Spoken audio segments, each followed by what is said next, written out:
বাংলাদেশে হুজুরের অভাব নাই, কিন্তু ভারতের টার্গেট হলো আল্লামা সাঈদী। ভারতের টার্গেট হলো আলী, ভারতের টার্গেট হলো আমির হামজা, ভারতের টার্গেট হলো মামুনুল হক। গোটা বিশ্বের 200 কোটি কালেমাওয়ালা লোক বিশ্বাস করে আল্লামা সাঈদী মারা যায়নি, আল্লামা সাঈদীকে বিষ প্রয়োগ করে মারা হয়েছে ওই ভারতের পরামর্শ অনুযায়ী। কথা বলেন ঠিক না? ঠিক। এই জন্য মুসলমানদের চিরশত্রু মুসলমানদের সহ্য করতে পারে না। ভারতের যারা দালালি করতেছ, আজ হোক কাল হোক বাংলার জমিন ছেড়ে ভারতে যাওয়া লাগবে। বাংলাদেশের জমিনের খবর দেবে না, দেবে না। আর একজন শবে বরাত নিয়ে বলেছে, কিতাব তো শুনেছেন আপনারা, শবে বরাত নিয়ে বলেছেন যে শবে বরাত পালন করার চাইতে সারা রাত্রি বেশি খানায় কাটাই ভালো।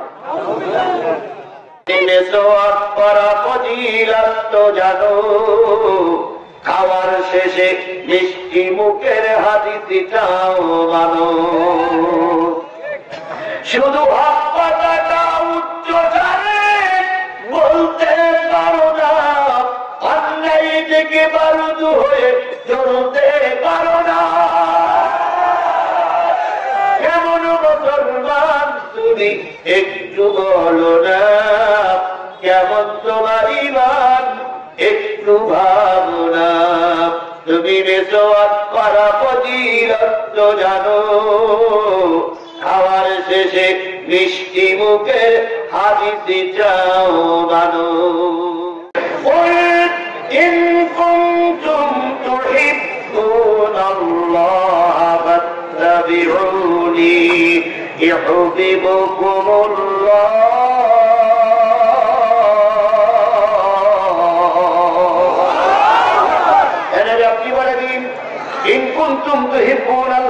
তোমরা যদি আল্লাহরে ভালোবাসতে চাও, আমি নবী আমার অনুসরণ করো, অনুকরণ করো। আমার অনুসরণ আমার অনুকরণ করলে জীবনের সব গুনাহগুলো আমি আল্লাহ মাফ করে দেব। আল্লাহ বলতেছেন নবীর অনুসরণ করলে জীবনের সব গুনাহ কি? নবীর অনুসরণ অনুকরণ আমার সামনে আমার সমাজে আছে না নাই? আরো জোরে বলেন আছে না নাই? আমি তো মনে করি যা আছে তার ঠিক মতন হচ্ছে না। যদি বলেন কেন? বাংলাদেশের 4টি দল, বড় দল, একটা আওয়ামী লীগ, আরেকটা বিএনপি, আরেকটা জাতীয় পার্টি, আরেকটা হলো জামাত ইসলামী। কথা বলেন ঠিক না ঠিক? এই 4টা দল হলো সবচেয়ে বড় দল। এই 4টা দলের এক একজন করে প্রতিষ্ঠাতা নেতা আছে। কথা বলেন ঠিক না ঠিক? বলুন তো আওয়ামী লীগ যিনি প্রতিষ্ঠা করেছেন, প্রতিষ্ঠাতা রাজনীতিবিদ, প্রতিষ্ঠাতা নেতা, তার নাম হলো মরহুম প্রেসিডেন্ট শেখ মুজিবুর রহমান। বিএনপির প্রতিষ্ঠাতার নাম কি? শহীদ প্রেসিডেন্ট জিয়াউর রহমান। জাতীয় পার্টির প্রতিষ্ঠাতার নাম কি? হোসাইন মোহাম্মদ এরশাদ। জামাত ইসলাম প্রতিষ্ঠিত হয়েছে রাসূলের আদর্শের উপরে। জামাত ইসলামকে কিছু লোক বলে ওরা মওদুদিবাদ। খোদার কসম, খোদার কসম, খোদার কসম, বাংলাদেশ জামাত ইসলামী মওদুদিবাদে বিশ্বাস করে না। মওদুদিবাদ বলে কোনো বাদ নাই, মওদুদিবাদ বলে কোনো বাদ নাই। তবে হ্যাঁ, মওদুদির কিছু লেখা জামাত ইসলামের নেতা কর্মীরা পড়ে। আচ্ছা বলুন তো, যারা জামাত ইসলাম করে তারা কি মওদুদির জন্মদিন পালন করে? মওদুদির মৃত্যুদিন পালন করে? মওদুদির বিয়ের দিন পালন করে? মওদুদির পাইখানা দিন পালন করে? মওদুদির স্বরাষ্ট্র কি বলে দেশে প্রত্যাবর্তনের দিন পালন করে? সব তো করো তোমরা।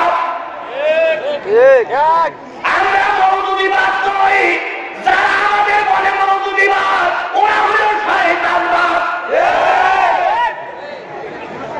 ইসলামের একটা শেষ থাকে।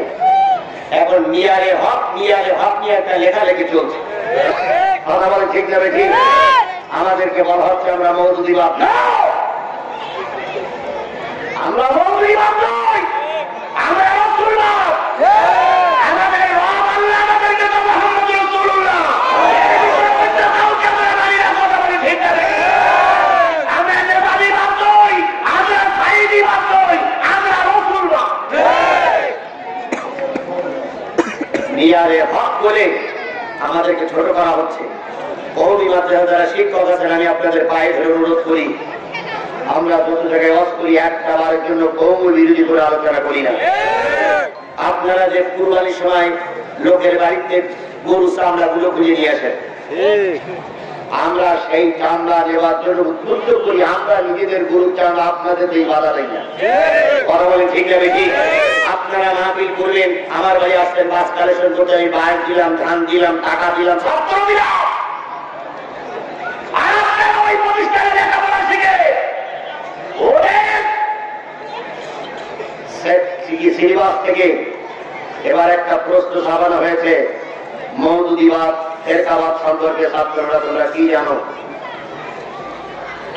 আমার টাকায় তোমরা লেখাপড়া করো, আমার চামড়াটা তোমাদের মাদ্রাসায় নেই, জাদুঘরে প্রতিষ্ঠানটা চলে। আর তোমরা ছাত্র শিখাচ্ছ মওদুদিবাদ, মওদুদি বিরোধী তোমাদের কথা শিখাচ্ছ। আল্লাহর মতো এগুলো বন্ধ করো, বন্ধ করো, নতুবা খোদার বরকত না দিও। অধিকাংশ হুজুররা ওই ব্যারাকের ভিতরে থাকে, বউ থাকে বাইরে, প্রায় দেখা যায় ছেলেদের সঙ্গে ওরা বলৎকার করে। আমরা একবার প্রতিবাদ করি না, কারণ হতেই পারে। মহিলা মাদ্রাসার নামে মহিলাদেরকে ধর্ষণ করে, ওদের মাদ্রাসার ভিতরে, সব জায়গায় না, কিছু কিছু জায়গায় হয়। আমরা এটা সমাজে প্রতিবাদ করি না, কারণ হতেই পারে। কিন্তু তোমরা আমাদেরকে খালি আলাপ করছো, তিরস্কার করছো। মিয়ারে হক মানে আমরা আপনারা নতুনকে মিয়ারে হক বলে জানি। আর পৃথিবীতে আর যারা আছে কম বেশি তাদের ভুল থাকতেই পারে। ওসামা রাদিয়াল্লাহু তাআলা আনহুর সময় রাসূলুল্লাহ সাল্লাল্লাহু আলাইহি ওয়াসাল্লামের সময় একজন মুসলমান চুরি করেছিলেন। আল্লাহ রাসূল তার কি করেছিল? হাত কেটে দিয়েছিল। তাহলে তিনি রাসূলের সাহাবী, তিনি চুরি করেছেন, হাত কেটে দিয়েছেন, তাহলে চুরি করাটা তো অন্যায়, এটাকে বলা যাবে না? এটা বলা যাবে না? রাসূলের সময় এক সাহাবী খেজুর বিতরণ করতেছেন, হঠাৎ করে এক নারী আসলো। নারী আসার পর ওই নারীকে ঘরের ভিতরে দিয়ে খেজুর দেওয়া বাচ্চা দিয়ে লড়াই করল। পরে অবশ্যই তওবা করেছেন, আল্লাহ তাদের মাফ করে দিয়েছেন। তাহলে এই যে ভুলটা, এই ভুলটা কি জাতির সামনে আমরা তুলে ধরতে পারি না? আমরা ধরি না। আমরা আল্লাহ রাসূলের পরে সাহাবীদেরকে মাথার মুকুট বলে মনে করি। আর তোমরা মিয়ারে হক বলে বাংলাদেশ জামাত ইসলাম আর কওমি অঙ্গ সংগঠনকে দুই ভাগে ভাগ করেছো। তোমরা কয়েকদিন আলিয়া মাদ্রাসা জামাত ইসলামের প্রশংসা করেছো, আর আমার মরহুম প্রেসিডেন্ট, আমার মরহুম আল্লামা দেলোয়ার হোসেন সাঈদী জাতীয় সংসদে দাঁড়িয়ে বলেছিলেন, আমার এক চোখে কওমি মাদ্রাসা আর এক চোখে আলিয়া মাদ্রাসা। আমরা কওমি আলিয়াকে ভাগ করে দেখি না। আমি দিন কায়েমের জন্য আপনার দরকার, আমার দরকার।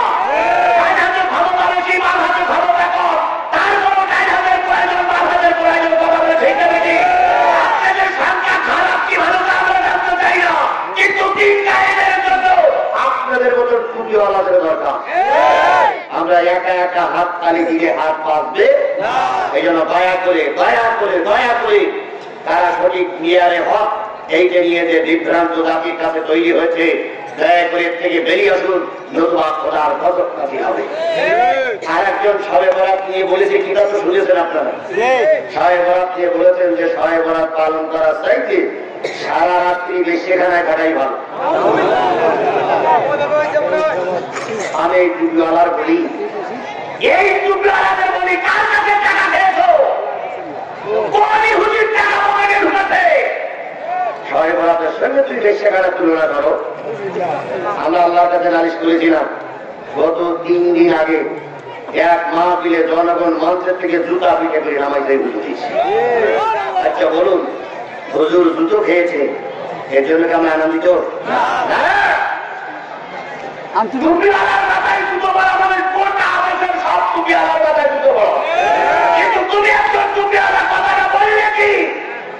যে সাহেবরাত পালন করা সেই বেশিখানে থাকা ভালো। যে কথাটা বলার আগে তো হিসেব করতে হতো, দ্বিতীয় বৃহত্তম মুসলিম দেশ আমার প্রিয় মাতৃভূমি বাংলাদেশ। এদেশের বাকে বাকে মসজিদ, কথা বলে ঠিক যাবে ঠিক। এদেশের মনে মনে আল্লাহ ওলিরা ঘুমায় আছে। এখানে ফাজলামি কথাবার্তা বলি কেউ ঠিক দিয়ে পারেনি। আজকেও যারা বলছো জাতি তাদেরকে চিনে রাখতেছে, তাদের বিচার একদিন এই বাংলাদেশে হবেই। হবেই হবেই ইনশাআল্লাহ। আল্লাহ ভালোবাসতে চাইলে সর্বপ্রথম কারে ভালোবাসতে হবে? এবার বলছিলাম চারটে দলের কথা। এবার প্রতিষ্ঠিত মরহুম প্রেসিডেন্ট মুজিবুর রহমান, উনি মারা গেছে, ওনার জন্মদিন মৃত্যুদিন পালন হয় না? হয় না? শুধু হয় না নয়, যারা আওয়ামী লীগ করে তাদের ঘরে, প্রত্যেকের ঘরে মুজিবের আর হাসিনার মরহুম প্রেসিডেন্ট মুজিবুর রহমান আর মহামান্য কি মাননীয় প্রধানমন্ত্রী শেখ হাসিনার ছবি টানানো আছে না নাই? এই হাসিনা শেখ হাসিনার ছবি মরহুম প্রেসিডেন্ট মুজিবুর রহমানের ছবির পরে যদি ময়লা পড়ে, ময়লাগুলো ভালো কাপড় দিয়ে পরিষ্কার করা হয়, যদি ওই ছবিটা কোন রকম ছবিটা যদি একটু নষ্ট হয়ে যায়, ছবিটা নতুন করে বাঁধানো হয়, এমনকি রাস্তার মধ্যে ছবি টানানো আছে, ছবিটা যদি কেউ অবমাননা করে তার বিরুদ্ধে কি মামলা হয়? রাষ্ট্রদ্রোহ মামলা হয়। এই ছবি অবমাননা করে রাষ্ট্রদ্রোহ মামলা হয়। জিয়াউর রহমানের ছবি বিএনপির ঘরে টানানো আছে, এটা অবমাননা করলে ওদের নেতাদের ভিতরে বিরোধ সৃষ্টি হয়। এরশাদের ছবি অবমাননা করলে তাদের ভিতরে বিরোধ সৃষ্টি হয়। তাহলে নেতার ছবির বিরুদ্ধে কথা বললে আপনার খারাপ লাগে, নবীর বিরুদ্ধে যখন মানুষ কথা বলে তখন আপনার দিলে কেন খারাপ লাগে না?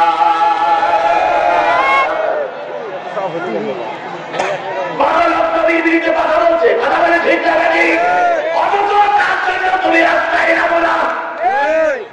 বরং আমার ছেলেরা যখন রাস্তায় নামে গুলি করে লাশ করে বাড়ি ফেরায় দাও। তাহলে বোঝা গেল নবীর মহব্বতের চাইতে নেতার মহব্বত তোমার দিলের ভিতরে। এবার আসুন সূরা বনী ইসরাঈল, ইয়াউমা নাদু কুল্লা উনাসিম বিইমামিহিম, কিয়ামতের দিন সকল অনুসারীদের ডাকা হবে নেতা সহ। সকল অনুসারীদের ডাকা হবে নেতা সহ।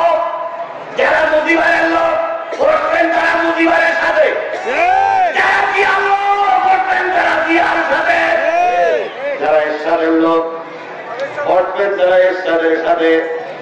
আর তারা আল্লাহ রাসূলকে ভালোবাসে, আল্লামা দেওয়ার হোসেন সাঈদীকে ভালোবাসে। আল্লাহর কসম, কিয়ামতের দিন আল্লামা সাঈদী থাকবে সামনে, তুমি আর আমি থাকবো ওদের পিছনে। এবার মনের কাছে প্রশ্ন করো, তুমি যে দল করো, কোন দল করো আমি জানতে চাবো না। তুমি যে দল করো ওই দলের নেতা জান্নাতি না জাহান্নামী? যদি জান্নাতি হয় তুমি ভালো ভাবেই আছো, আর যদি মনে করো ওই নেতা জাহান্নামে যাবে, পায়ে ধরে বলতেছি, করজোরে অনুরোধ করতেছি, ওই দল থেকে কোরআনের দলে চলে এসো।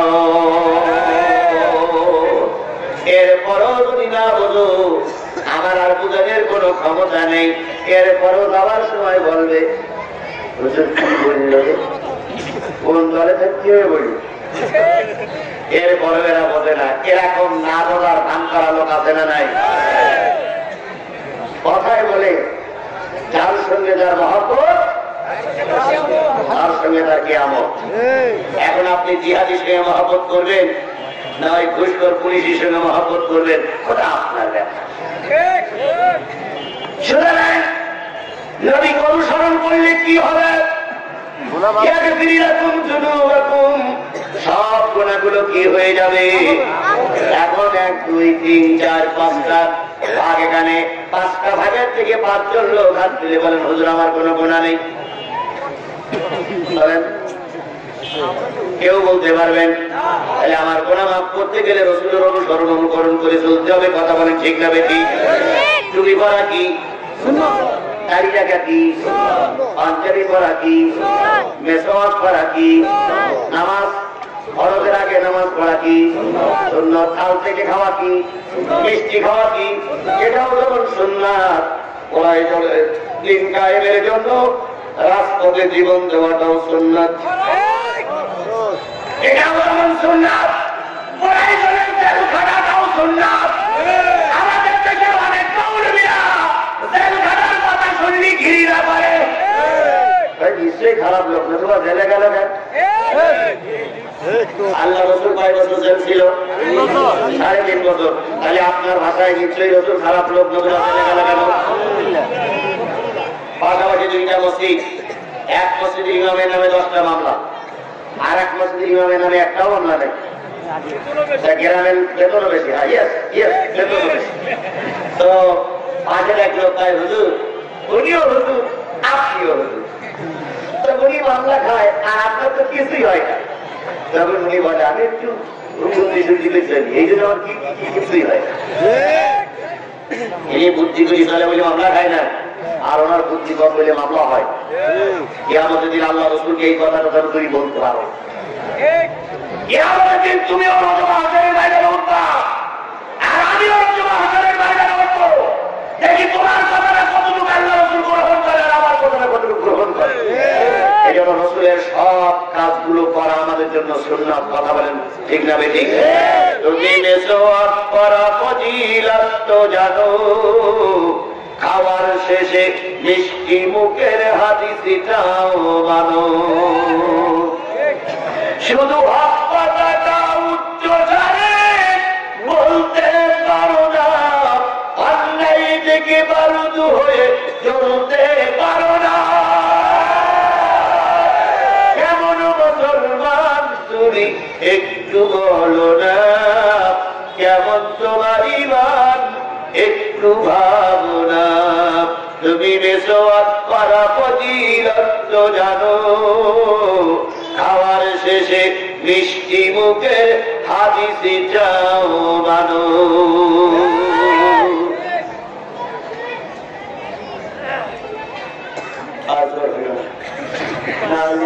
মরিয়ানি মরিয়া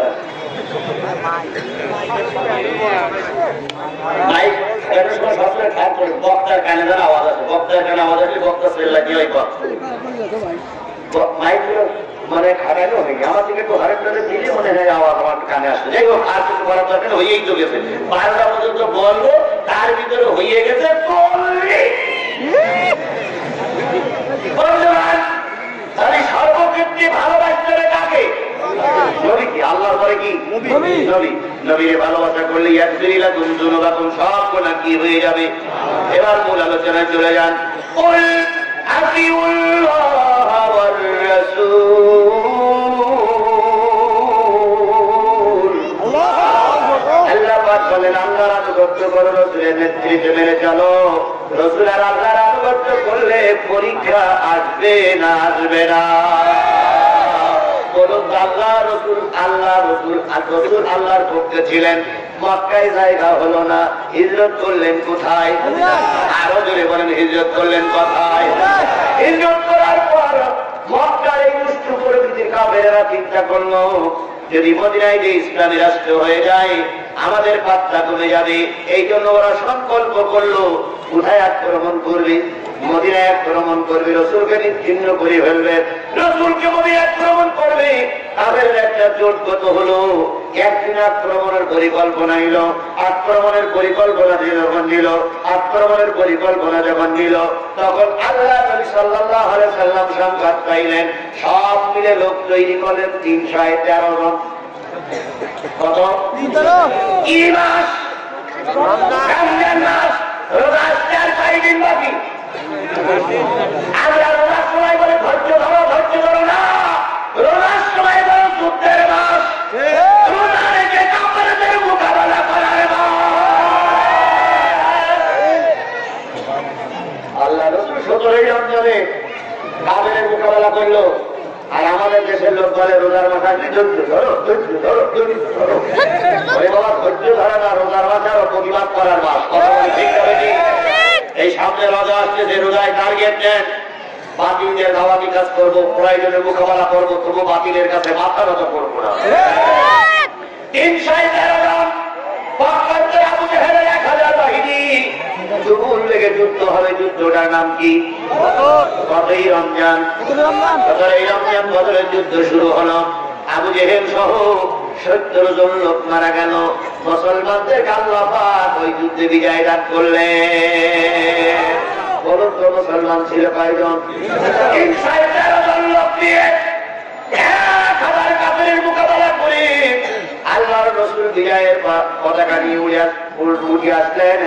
আর তোমার আর আমার এখন হাজার হাজার লোক, তারপর আমরা জালেমদের মোকাবেলা করে পারি না। আমরা আস্ফলন করে হুজুরদের দলের লোক নেই,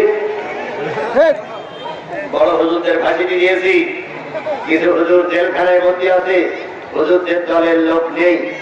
আমি বলি হুজুর স্বর্গে বসবাস করছো, আমাদের দলের লোক আছে কিনা আমরা আপনাদের সামনে একটা চ্যালেঞ্জ করি, চ্যালেঞ্জটা গ্রহণ করুন। যদি আপনি মায়ের দুধ খেয়েছেন, আমি মায়ের দুধ খেয়েছি।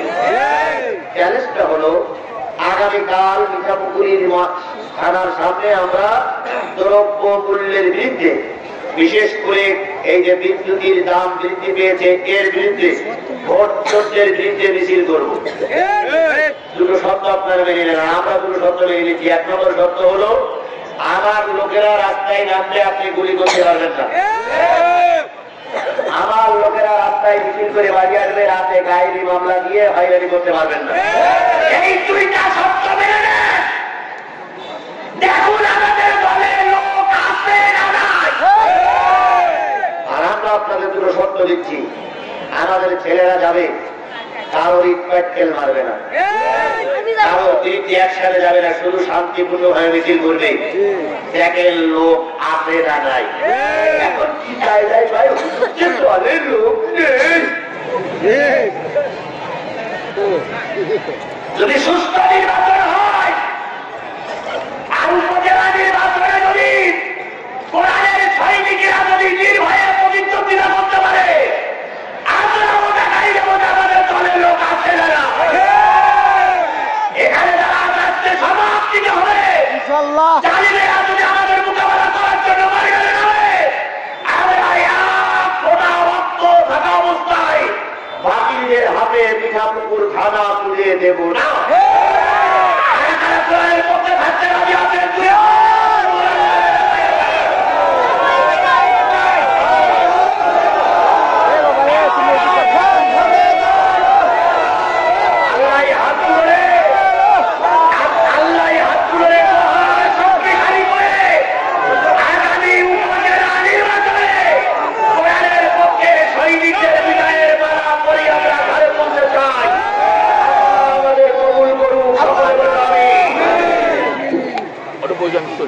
দুই নম্বর যুদ্ধ হল অহুদের যুদ্ধ। কোন যুদ্ধ? অহুদের যুদ্ধে মুসলমানদের সংখ্যা কত? মুসলমান ফাঁস ফাঁস করে জবাব দেবেন। আপনারা মেয়ে লোক না পুরুষ লোক? বলবেন অহুদের যুদ্ধে মুসলমান কত? 1000 কত? অহুদের যুদ্ধে কত? 1000। কাফেররা কত? আবু জেহেল ইতিমধ্যে কি হয়ে গেছে? শেষ হয়ে গেছে। আবু সুফিয়ানের নেতৃত্বে 3000 লোক নিয়ে আসলো। মুসলমানরা কত? 1000 লোক আল্লাহ রাসূল তৈরি করলেন। এই 1000 লোক নিয়ে উহুদের ময়দানে যাবে। হঠাৎ করে 300 লোক নিয়ে একজন টুপিওয়ালাকে দিয়ে বলল, সেই টুপিওয়ালার নাম কি? আরো যদি বলেন সেই টুপিওয়ালার নাম কি? আমি আপনাদের সেই টুপিওয়ালা বলবো না, তবে মনে হয় সেই টুপিওয়ালার ভূমিকা আজকে কিছু লোক পালন করতেছে। আজকে যেখানে বাংলাদেশ জামাত ইসলামীর বড় বড় নেতারা ফাঁসির কাছে ঝুলল, বিশ্বনবী আলেমে দ্বীন আল্লামা সাঈদী মৃত্যুবরণ করলো, মুফতি আমির হামজা এখন কথা বলতে পারে না, তারপরে শাইখুল হাদিস আল্লামা হাইদুল হক সাহেব নেই, ফজলুল হক আমিনী নেই, তারপরে আজহারি দেশে আসতে পারে না, কাজী মোহাম্মদ ইব্রাহিম বিদেশে বসে কাঁদতেছে। এই সময় আপনাদের মতো একজন টুপিওয়ালা মিয়ারে হক আর মিয়ারে বাতিল বলে যে দ্বন্দ্ব সৃষ্টি করেছেন, আমি আপনাদের এত দূর পর্যন্ত পৌঁছাইয়ে দেব না। তবে আমার মনে হয় আব্দুল্লাহ বিন উবাইর দায়িত্ব এখন আপনারাই পালন করতেছে।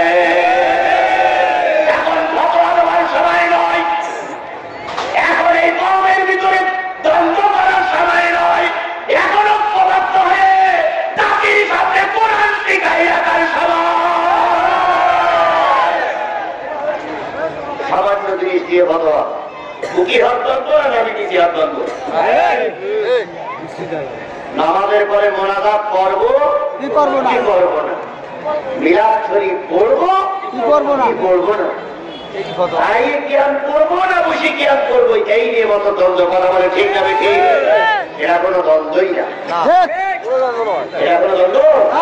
দ্বন্দ্ব হতো যদি আমরা বলতাম 5 ওয়াক্ত আর ওরা বলতো 4 ওয়াক্ত, ওরাই বলতো 4 ওয়াক্ত, আমরা বলতাম 5 ওয়াক্ত। যদি আমরা বলতাম 30 টা, ওরা যদি বলছে 25 টা, তাহলে এটা দ্বন্দ্ব। মোনাজাত কেউ করুক আর না করুক সেটা নামাজই।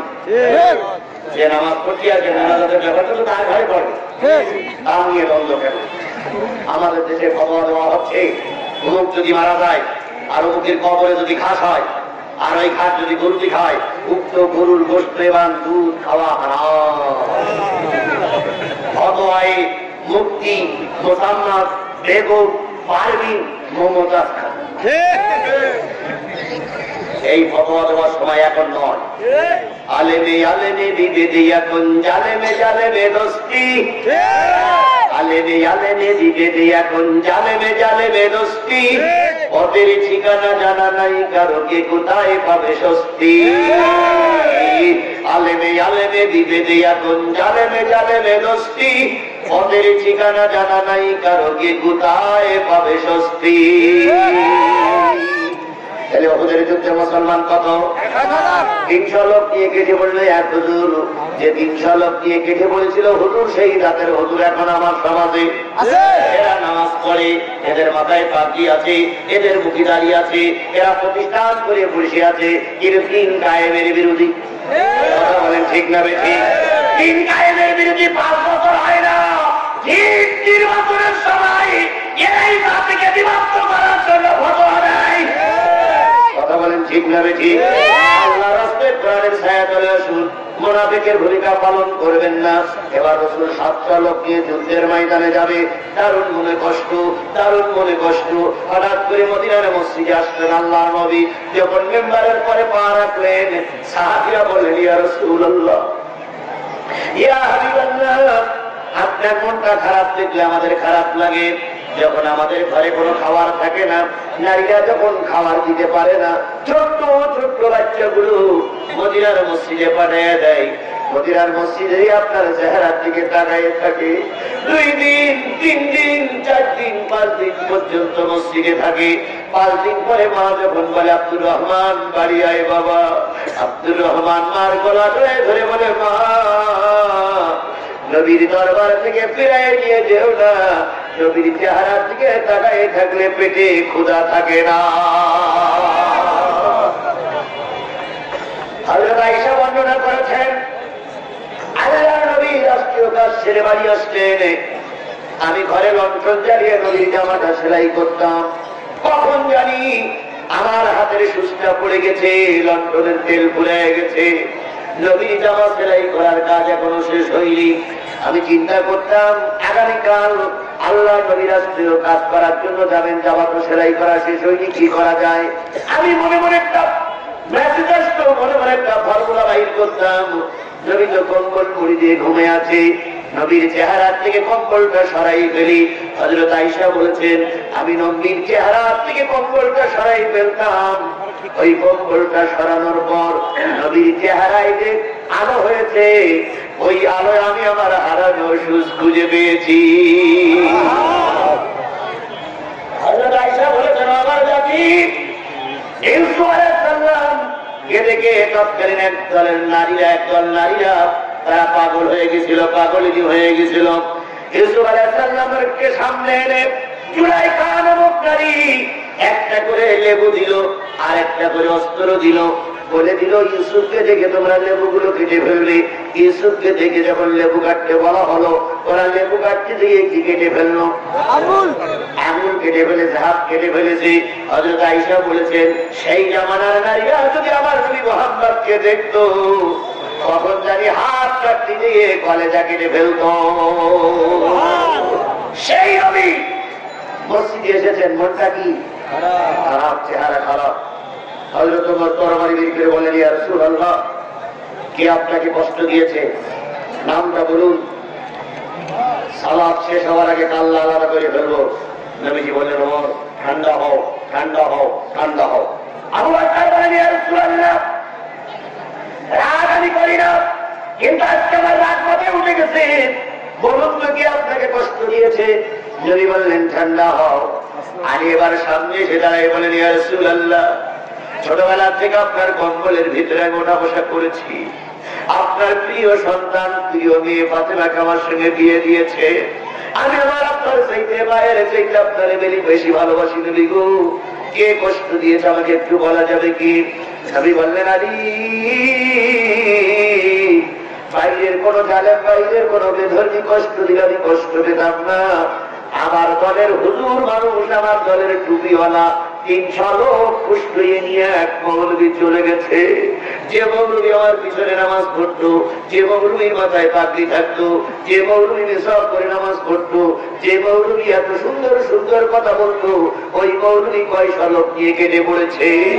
2 দিন পর হুজুর যুদ্ধে আলী আমার চিন্তা 300 লোক কেটে পড়া মানে মুসলমানদের এখন ভাঙন সৃষ্টি করা।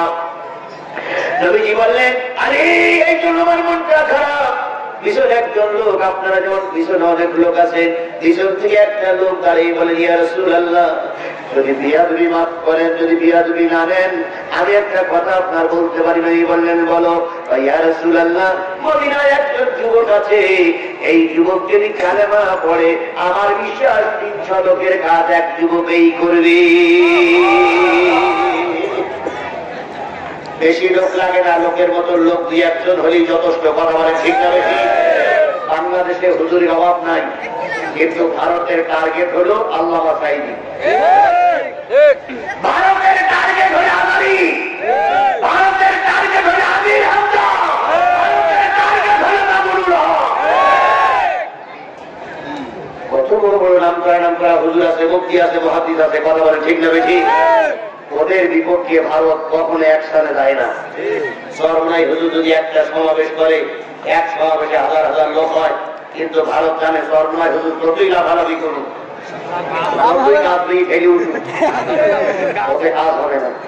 কিন্তু আমির হামজা যদি এক বক্তব্য দেয়, তাহলে এক বক্তব্যে যুবকদের বেড়ে লস হবে।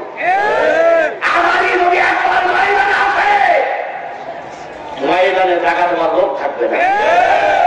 এই জন্য ওনাদের উপরে টার্গেট না, টার্গেট হলে আল্লামা সাঈদীর উপরে। বিশ্বাস করে বিঠাবো করি মুসলমান, আল্লামা সাঈদী মারা যায়নি, আল্লামা সাঈদী মারা যায়নি, আল্লামা সাঈদীকে মেরে দেওয়া হয়েছে। আল্লামা সাঈদীর মৃত্যুর 5 দিন আগে ভারত সফর করেছিল। এই 5 জন নেতা ভারত থেকে সফর করে আসার পরে আল্লামা সাঈদী জেলখানায় সুস্থ ছিলেন। যারা জেলখানায় তার পাশে ছিলেন, আর না ছিল বুকের কোনো ব্যথা, আর না ছিল পেটের কোনো ব্যথা, আর না ছিল মাথার কোনো ইনফেকশন, আর না ছিল চোখের কোনো ইনফেকশন। হঠাৎ করে কারা কর্তৃপক্ষ বলল, স্যার আপনাকে চেক আপ করার জন্য একটু হাসপাতালে যেতে হবে। আল্লামা সাঈদী বলেন, আমার তো কোনো সমস্যা নেই, আমি চেক আপ করতে যাবো কেন? বললেন, না তার উপরে নির্দেশ, আপনি যদি মারা যান তাহলে বিশ্ব আমাদের করে খেপে যাবে। এই জন্য আপনাকে চেক আপ করার জন্য উপরে নির্দেশ, আপনাকে হাসপাতালে নিয়ে যেতে হবে। ওনাকে চেক আপ করার জন্য বলে হাসপাতালে নিয়ে যাওয়া হয়েছিল। ভালো করে খেয়াল করুন আমার জাতি, যখন আল্লামা সাঈদী যখন গাড়ি থেকে নামলেন, গাড়ি থেকে যখন নামলেন, আমি আমার ছবিটা এখনো পর্যন্ত চোখের মাথায় ভাসে। সুন্দর হাসি দিয়ে জাতিকে একটা সালাম দিলেন। এদিকে লাল মুখ, লাল দাড়ি, মাঝখানে মুক্তার মতো দাঁত, সেই মঞ্চে পড়া সেই টুপি। আল্লামা সাঈদী তার জাতির সামনে দাঁড়িয়ে একটা হাসি দিলেন। কেউ কল্পনা করতে পারেনি যে তার ভিতরে কোনো রোগ আছে। উনি হাসপাতালে গেলেন। হাসপাতালে যখন গেলেন চেক আপ করার জন্য, যখন ডাক্তার আসলো, তখন উনি বললেন, আমাকে যদি চেক আপ করতেই হয়, অন্তত আমার পরিবারের কাউকে আমার সঙ্গে থাকতে দেওয়া হোক, আমার ছেলে অথবা আমার পরিবারের কাউকে থাকতে দেওয়া হোক, একা একা আপনারা চেক করেন না। স্যার উপরে নির্দেশ নেই, আপনাকেও পরিবারের কোন সদস্যকে থাকতে দেওয়া হবে না। পরিবারের সদস্যরা যখন সংবাদ পাইলেন চেক আপের জন্য ওনাকে হাসপাতালে নিয়ে যাওয়া হয়েছে, ওনার ছেলে, ওনার ভাই, ওনার আপনজনেরা দিয়ে বলেছিল আমাকে একটু সঙ্গে থাকতে দেওয়া হোক, কাউকে থাকতে দেওয়া হলো না। ওনাকে ইনজেকশনের নামে এমন বিষ প্রয়োগ করলো, আল্লামা সাঈদী মৃত্যুর কোলে ঢলে পড়লেন। বাংলাদেশের 17 কোটি মুসলমান নয়, গোটা বিশ্বের 200 কোটি কালেমাওয়ালা লোক বিশ্বাস করে আল্লামা সাঈদী মারা যায়নি, আল্লামা সাঈদীকে বিষ প্রয়োগ করে মারা হয়েছে। ওই ভারতের পরামর্শ অনুযায়ী। কথা বলেন ঠিক না? এই জন্য মুসলমানদের চিরশত্রু ভারত।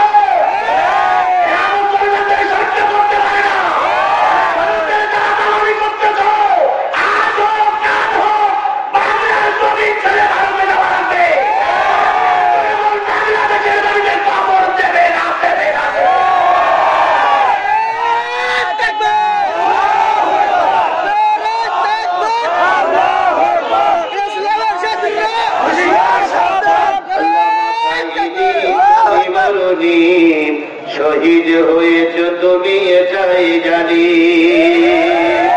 আল্লামা সাঈদী তুমি মরুনি, শহীদ হয়েছ তুমি এটাই জানি। কারাগারে কাটালে 13টি বছর, বাতিল খেপেছে তোমার দিকে থর থর, তুমি যে ছিলে মোদের নয়নের মণি, শহীদ হয়েছ তুমি এটাই জানি, শহীদ হয়েছ তুমি এটাই জানি। আল্লামা সাঈদী তুমি মরুনি, শহীদ হয়েছ তুমি এটাই জানি। আল্লামা সাঈদী আপনারা ভালোবাসেন? তাহলে আল্লামা সাঈদীর পক্ষের লোকদের ভালোবাসতে হবে। আমি আল্লামা সাঈদীর পক্ষের লোক, আমার সঙ্গে আপনার ভালোবাসা থাকা লাগবে, বোঝা যাবে আপনি আল্লামা সাঈদীকে ভালোবাসেন। এখানে কিছুদিনের ভিতরে কিছু লোক দোয়া লিখে আসবে, কিছু লোক কি লিখে আসবে দেখবেন সাঈদী বিরোধীরা সাঈদীর পক্ষে। যদি আপনি সাঈদীর পক্ষে থাকেন তাহলে সাঈদীর পক্ষে যারা দোয়া লিখে আসবে তাদের পক্ষে থাকবেন, আর যদি আপনি সাঈদী বিরোধী হন তাহলে সাঈদীর বিরোধী যারা তাদের পক্ষে থাকবেন। কোন দিকে থাকবেন ওটা আপনার ব্যাপার। আশা করি মুসলমান সব সাঈদী সাহেবের পক্ষে থাকবে ইনশাআল্লাহ, ইনশাআল্লাহ, ইনশাআল্লাহ। পিছন দিক থেকে এক লোক দাঁড়িয়ে বলেন ইয়া রাসূলুল্লাহ, মনে আছে তো? ইয়া রাসূলুল্লাহ, একটা লোক যদি কালেমা পড়ে মুসলমান হয় 300 লোকের কাজ 5টা লোকে করবে, একটা লোকে করবে 300 লোকের দায়িত্ব একটা লোক পালন করবে। এই লোকটি এত বড় শক্তিশালী। আমি কিন্তু বানানো কোনো গল্প করতেছি না, বুখারীর হাদিস। কিসের হাদিস?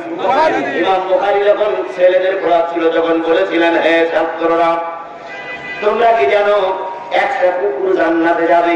ছাত্ররা বললেন সেই কুকুরটা।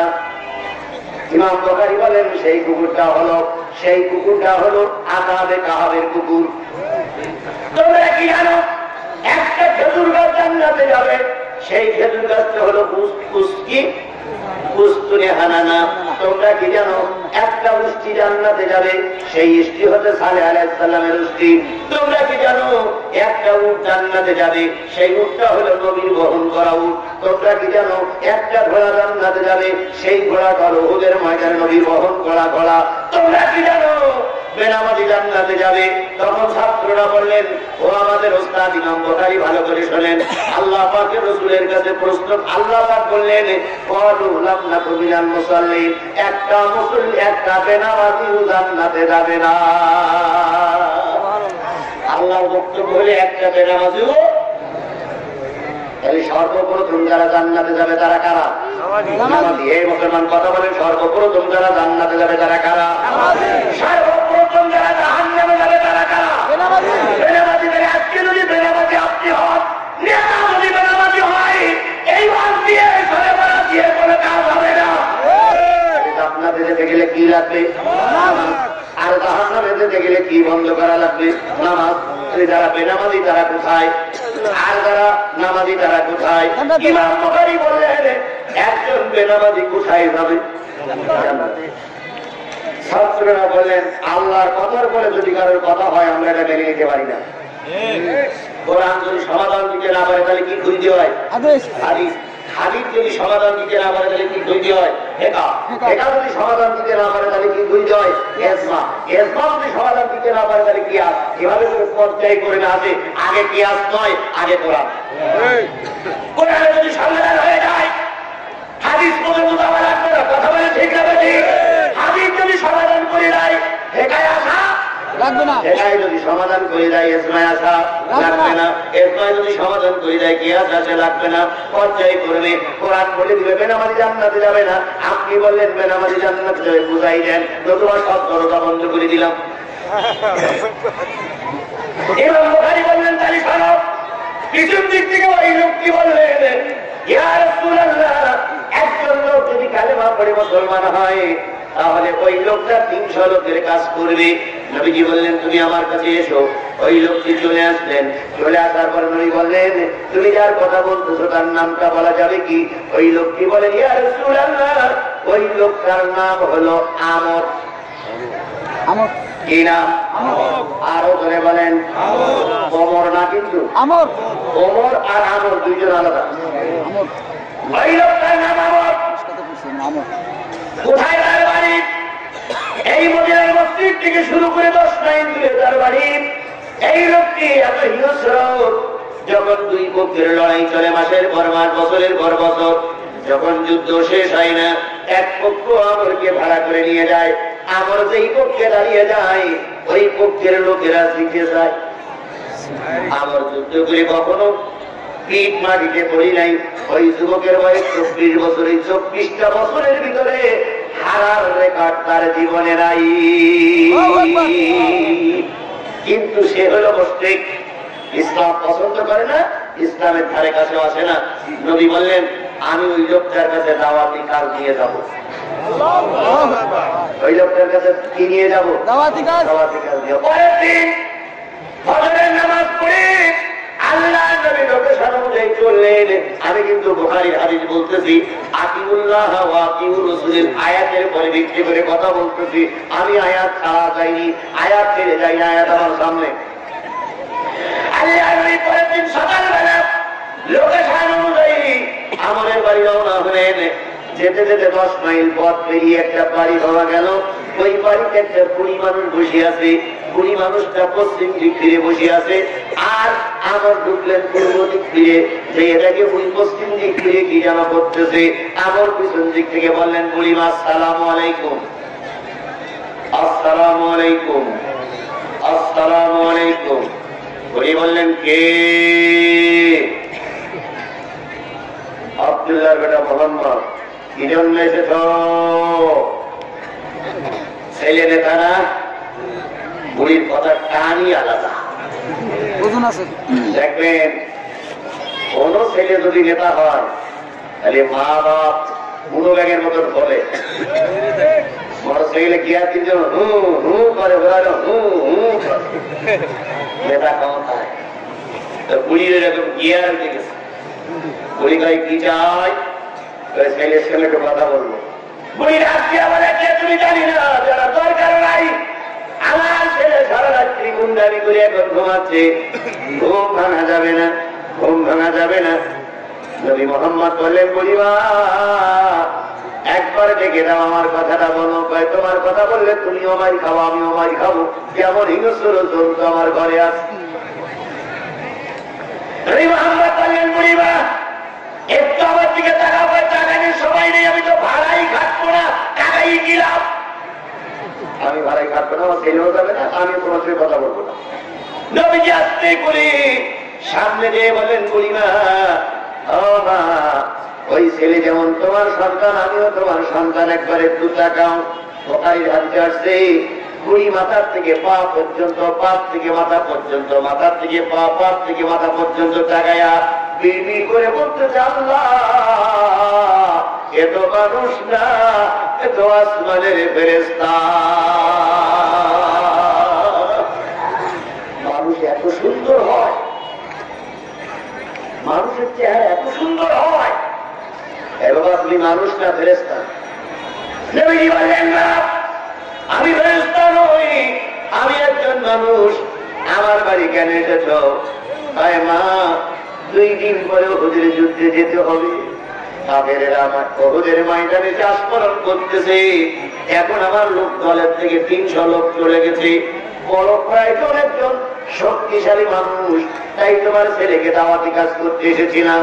বুড়ি বলতেছে বাজান তোমার চেহারা দেখলে আর আকাশের চাঁদের দিকে তাকাইলে মনে হয় চাঁদে কলঙ্ক আছে, তোমার চেহারায় কলঙ্ক নাই। সূর্যের দিকে তাকাইলে মনে হয় সূর্যের ভিতরে আলোর দুর্বলতা আছে, তোমার চেহারার গুণানিতে কোনো দুর্বলতা নেই বাবা। তবে আমি যে সন্তান মানুষ করেছি এই সন্তান তো শয়তান, এ তো তোমার কথা শুনবে না, আমার কথা শুনবে না, তুমি ফিরে যাও বাবা, এর কাছে কালেমা দাওয়াত দিলে কাজ হবে না। এই মোহাম্মদ বললেন বুড়ি একটু কি ডেকে দেওয়া যায়? ওই ডেকে দিলে উঠবে না।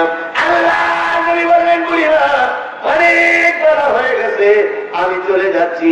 তোমার ছেলে যখন ঘুম থেকে উঠবে, উঠলে বলিও মোহাম্মদ দাওয়াতি কাজ দিয়ে এসেছিল। এই মোহাম্মদ চলে যাচ্ছে, বুড়িও পিছনে পিছনে যাচ্ছে। বাড়ির কিছু দূর দিয়ে বড় একটা টিলা, পাহাড়, পাহাড়ের ভিতর থেকে পাহাড়ের থেকে নিচে নামতে হবে। নবীজি নিচে নামলেন, বুড়ি ওই টিলার করে দাঁড়িয়ে দাঁড়িয়ে বলতেছে, আল্লাহ আমার ছেলে আমাকে 24 বছর মা বলেছে, 24 বছর মা ডাক শুনে আমার যতটুকু ভালো লেগেছে, 15টা দিন এই ছেলে আমাকে মা বলে ডেকেছে, আমার ছেলেটা জুড়িয়ে গেছে। এর নাম নবী, এর নাম কি? বুড়ি কান্দে, কিছুক্ষণ পর আমলের ঘুম ভেঙে যায়। আমল চিল্লাই চিল্লাই মারে পায় না। আমল এবার কাপড়ের কুচিটা ধরে বাইরে খুঁজতে দিয়ে দেখে মা টিলার করে দাঁড়িয়ে পূর্ব দিক ফিরে তাকায় আছে। আস্তে করে আমর টিলার করে গেলেন, মার কাঁধের পরে হাত থেকে বলতেছে, মা বাবা, মা মা। বলতেছে, বাবা ঘুম থেকে জেগেছ, চোখের পানি তোমাকে কেউ বেশি কথা বলেছে? না। তোমার সঙ্গে কেউ খারাপ আচরণ করেছে? না। তোমাকে কেউ অপমান করেছে? না। তাহলে কান্দো কেন? কই না তো বাবা, এই যে তোকে পানি পাই না বাবা, কান্দি না। চোখের পানিটা বুঝে আমাদের হাত কেনা ধরে মাছ স্যার বলতে, চল নাস্তা খাবি। মাছ পথে এসে আমার ছেলে গেল, মা তুমি কাঁদতেছিলে কেন সেটাও তো বললে না। তবে একটা প্রশ্ন তোমার কাছে করবো, তুমি কি উত্তর দেবে? মা বললেন, কি প্রশ্ন করতে চাও? কয় মা, মা বললেন, কি প্রশ্ন করতে চাও? আমার বললেন, মা 24টা বছর তোমার কোলে পিঠে করে মানুষ হয়েছি, আমি কত জায়গায় গুন্ডামি করতে দিই, কত রাজ দরবারে গিয়েছি, কত নেতাদের সঙ্গে সাক্ষাৎ হয়েছে, কত রাজার সঙ্গে একসঙ্গে চেয়ারে বসেছি। ও মা, কত রাজ দরবারে গিয়েছিস, কত সুগন্ধ, কত আতর, কত বেশ আম্বারের গন্ধ পেয়েছি, কিন্তু হঠাৎ করে আজকে ঘুম থেকে থেকে আমি আমার বাড়িতে একটা নতুন গন্ধ পাচ্ছি রে মা। এ গন্ধ কোন রাজ দরবারে আমি 24 বছরের ভিতরে পাইনি, এ গন্ধ কোন দোকান থেকে কিনে পাওয়া যায় না। এত সুগন্ধ আতরের গন্ধ আমার বাড়িটা ভরপুর হয়ে গেছে। ও মা, তোমাকে কে আতর কিনে উপহার দিল? তুমি বা কোন দোকানের আতর কিনেছে একটু বলবে কি? মা এতক্ষণ এই সুযোগের অপেক্ষায় ছিল। মা এবার আমাকে ডেকে বলতেছে, বাজান কথাটা আমি সত্য কথা বলবো, কিন্তু তারপর তুই তার কোনো ক্ষতি করবি না। আমার বলতেছে, মা আমি কথা দিলাম তারে কোনো ক্ষতি করবো না। এবার মা বলতেছে, আমার রে, আমার বাড়ি আখিরি জামানার পয়গম্বর এসেছিল, সেই পয়গম্বরের আগমনে আমার বাড়িতে আতর গোলাপের সুগন্ধ ভরপুর হয়ে গেছে।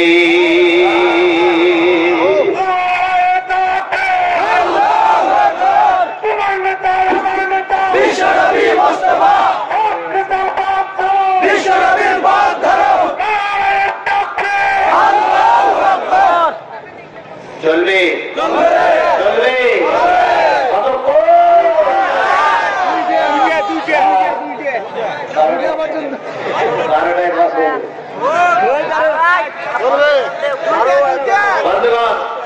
আমার নির্ধারিত সময় ছিল 12টা পর্যন্ত, 12টা পর্যন্ত। আমার কথা শেষ করতে আরো 20টা মিনিট সময় লাগতে পারে। দেবেন আপনারা 20টা মিনিট সময়? তুমি না দেন তাহলে এখনই মারা যান। শোনেন, যদি আপনি আপনার কাছে সময় আবার আমি না নেই, তাহলে কালকে বলবেন হুজুরা কথা দিয়ে কথা রাখিনি।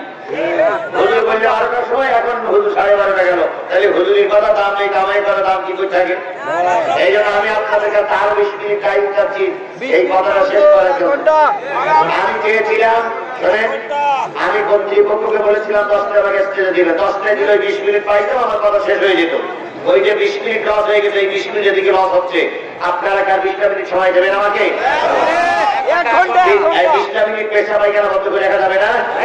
শোনেন বন্ধু, রমজানের আগে আর এলাকায় কোনো প্রোগ্রাম নাই, আর আমাদেরকে কিছু রিস্ক নিয়ে ময়দানে কথা বলতে হচ্ছে। এখন আমরা যদি ময়দান ছেড়ে দেই, বাতিলেরা ময়দান দখল করে, আমার জন্য দোয়া করবেন। আমি জিহাদি জীবনের সবটুকু আল্লাহরে দিয়ে দিয়েছি। আমার টার্গেট আল্লাহ, তুমি রাজপথে আমাকে কবুল করো, তবু বাতিলের কাছে মাথা নত করাইও না। জীবনের আমার কিচ্ছু নাই, আমার একটা বাড়ি ঘর ছিল, তাও ওরা ভেঙে দিয়েছে। আমার বাচ্চাগুলোর নামে মামলা দিয়েছে, আমার বুড়ি মাকে ওরা ফেলাই দিয়ে রক্তাক্ত করেছিল, আমার ছোট বাচ্চাটার ওরা ছাড়িনি। তারপরে এখনো রিস্ক নিয়ে ময়দানে আছি। আমি প্রতি নামাজে দোয়া করি, আল্লাহ তুমি আমাকে শহীদী মৃত্যু দান করিও, আমাকে রূপকারী অবস্থায় মৃত্যু দিও, সেজদা করা অবস্থায় মৃত্যু দিও। কোরআনের কথা বলতে বলতে বাতিলেরা আমাকে গুলি গুলি মারুক, আমি এই চেয়ারে লাশ হয়ে পড়ে থাকি, বিশ্ব দেখুক জিহাদি আল্লাহর কোরআনের কথা বলতে যে বাতিলেরা গুলি করে বেড়েছে। আমি এটাই চান, জ্বরে আশায় ভুগতে ভুগতে মৃত্যু চাই না। আপনারা আমার জন্য দোয়া করবেন, আল্লাহ যেন আমাকে শহীদী মৃত্যু কবুল করেন। কোন অপরাধ করিনি তবু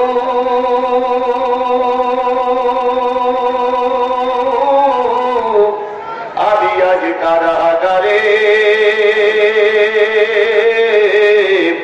বিনা দোষে দিলে আমায় পাঠায় জালিম সরকারি।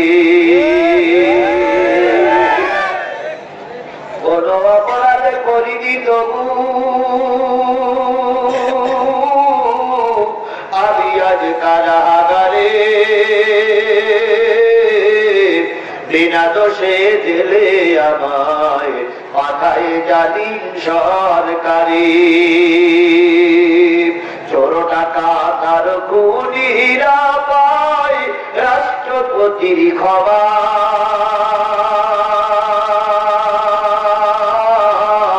সব মানুষের জন্য শুধু দুঃখ কষ্ট জমা।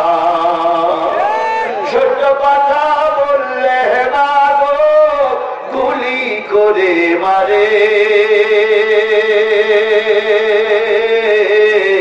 বিনা দোষে জেলে আমায় পাঠায় জালিম সরকারি।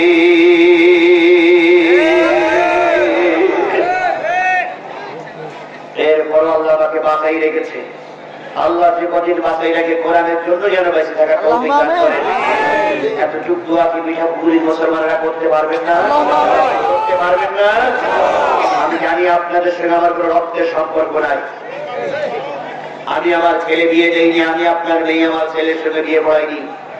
আমি শুধুমাত্র আপনার আমার সঙ্গে পরিচয়, আপনি আমি দিনী ভাই, আপনি মুসলমান আমি মুসলমান। আপন ভাইয়ের চাইতে দিনী ভাইয়ের মর্যাদা আল্লাহর কাছে বেশি।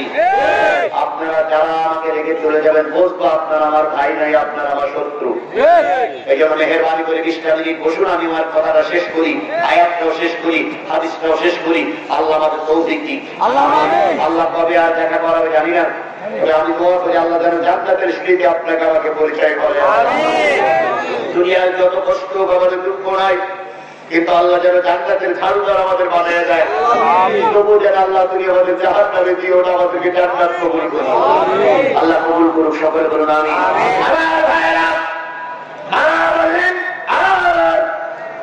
দুনিয়ার কোন ঔষধের দোকান, দুনিয়ার কোন মেডিসিনের দোকান, দুনিয়ার কোন মুদিখানার দোকান থেকে আদর কিনি নাই। একজন নবী আমার বাড়ি এসেছিল, সেই নবীর পদার্পণে আমার বাড়িটা আদর গোলাপে ভরপুর হয়ে গেছে। আমার বললেন না সেই লোকটার নাম বলো, তাই সেই লোকটা আর কেউ নয়, আখিরি জামানার নবীউল্লাহ হারের কান্ডারি জনাবে মুহাম্মদ রাসূলুল্লাহ সাল্লাল্লাহু আলাইহি ওয়াসাল্লাম। আমার চোখ লাল হয়ে গেল, শরীরের পশমগুলো খুলে উঠল, চোখ টকটকে লাল হয়ে বলতেছে, মা তুমি কোন মুহাম্মাদের কথা বলতেছো? সেই যেই মুহাম্মদ মক্কা থেকে মদিনা এসেছে, বদরের যুদ্ধ হয়ে গেছে, আবু জেহেলের মতন কুখ্যাত সন্ত্রাসী নেতা মৃত্যুবরণ করেছে, তুমি কি সেই মুহাম্মাদের কথাই বলতেছো? হয় হ্যাঁ। আবার বললেন, বাপ তুমি কি শুননি এই হুজুরকে জীবিত অথবা মৃত্যু ধরে দিতে পারলে 70টা লাল উট দেওয়া হবে? তুমি কি শুনুনি এই মুহাম্মদকে মেরে দিতে পারলে মক্কার মন্ত্রী হওয়া যাবে? তুমি কি শুনুনি মুহাম্মদকে মেরে দিতে পারলে বিশ্ব সুন্দরী নারীর সঙ্গে বিয়ে পাওয়া যাবে? তুমি কি শুনুনি?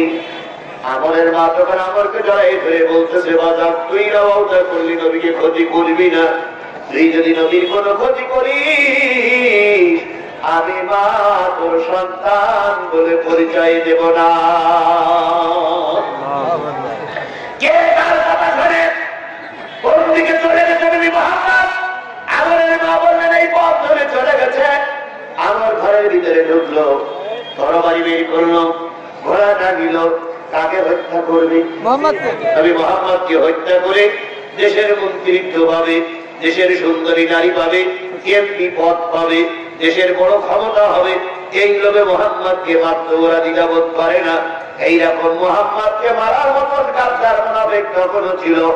আজও ধর্ম সর্বনাশ করার জন্য একদল গাদ্দার মুনাফিক আছে না? মুজিবুর রহমান ভান্ডারী তিনি এই জগতের একজন পীর বলে দাবি না। এই মুজিবুর রহমান ভান্ডারী সর্বপ্রথম আল্লামা বেলায়েত সাইদির বিরুদ্ধে ধর্ম অবমাননার মামলা দিয়েছিল। শয়তান এই মুজিবুর রহমান ভান্ডারী মুজিবুর রহমান নিজামীর বিরুদ্ধে ধর্ম অবমাননার নামে মামলা দিয়েছিল। সেই মামলায় সরকার গ্রেফতার করলো। তারপরে যুদ্ধ অপরাধী মামলা, নারী ধর্ষণ মামলা, হিন্দুদের বাড়ি উচ্ছেদের মামলা, বিভিন্ন মামলা দিয়ে দিয়ে এই নেতাদের ফাঁসিতে ঝুলালো। তাহলে সর্বপ্রথম হুজুরদের বিরুদ্ধে মামলা দিয়েছিল এক হুজুর। কথা বলেন ঠিক না বেশি? আজও সেই মুনাফিকরা আমাদের দেশে আছে না? সব থেকে বাংলাদেশের মির্জাপুর বড় মুনাফিক বাস করে আপনাদের রংপুরে। এই মুনাফিক, এই গাদ্দার, এই মির্জাপুর, এই মানুষের খবর যদি না করত, আল্লাহর কথা 14 সালে এই মির্জাপুর যদি সমর্থন না করত, এই জালেমেরা ক্ষমতায় যেতে পারত না। 18 সালে যদি এই মির্জাপুর সমর্থন না করত, এই জালেমেরা ক্ষমতায় যেতে পারত না। আর 24 সালে এসে সেই মির্জাপুর নেই, কিন্তু মির্জাপুরের দুইজন আর এক দুই মির্জাপুর লেগে গেছে। একজন হলো সুটকি বুড়ি, আর একজন হলো মিস্টার কাদের সাহেব। কখনো ইনি কখনো ইনি অভিযোগ দখল করে, কখনো উনি অভিযোগ দখল করে। আমি এই মির্জাপুরদের বলি, তোমরা যদি নেতারি ভোটে দাঁড়াও, জামানা খারাপ, এখন এমপি হয়ে আস্তে আস্তে আমরা কিছুদিন পরে জনগণ তোমাদের মুখে ছুটু দেবে।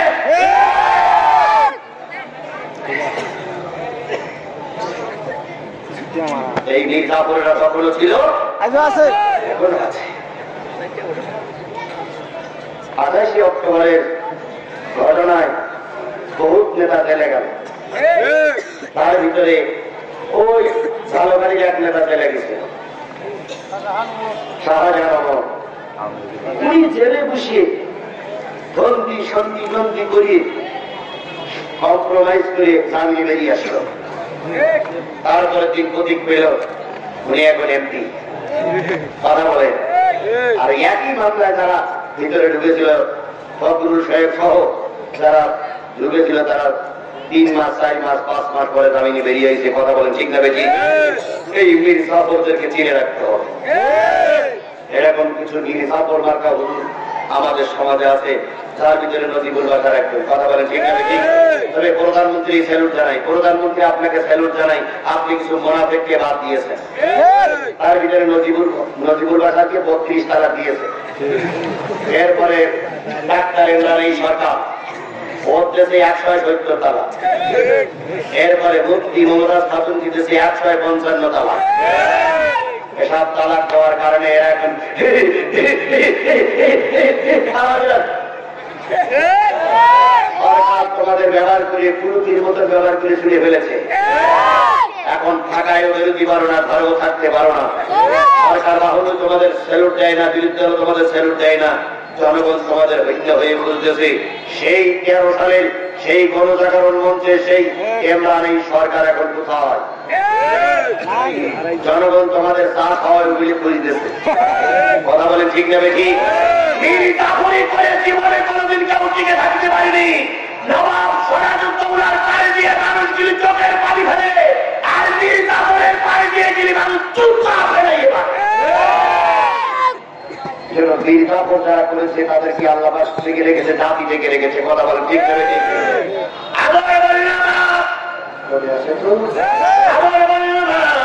এত বড় পুরস্কার হাতছাড়ি করা যাবে না। নবী মুহাম্মদকে মারার জন্য ঘোড়া চালায়, ঘোড়া দিল, তরবারি নিয়ে বাইর হলো। মা তখন সামনে দাঁড়ালো, এই ছেলে, এই ছেলে, এই ছেলে শোনো, কি হয়েছে? তুমি না বললে যে আমার কথার অবাধ্যে করবে না? তুমি কি আমার সন্তান নয়? আমার বললে মা তোরা ওই পর্যন্তই খাও, আগে পুরস্কার, আগে দেশের ক্ষমতা, তারপরে তোমার কথা। মা যখন দেখতেছে আর কোন রকম কায়দায় মোহাম্মদকে মারার হাত থেকে ফিরানো যাচ্ছে না, মা বললেন শোনো, আজকে আর কষ্ট করা লাগবে না। নবী মোহাম্মদ বলে গেছে আগামীকাল সকালবেলা আবার আসবে। কালকে যখন আসবে তখন তুমি তরবারিটি হাত দিয়ে রেখো, অন্তত কালকে আসলে তুমি মারতে পারবে। এর নাম হলো হেকমত।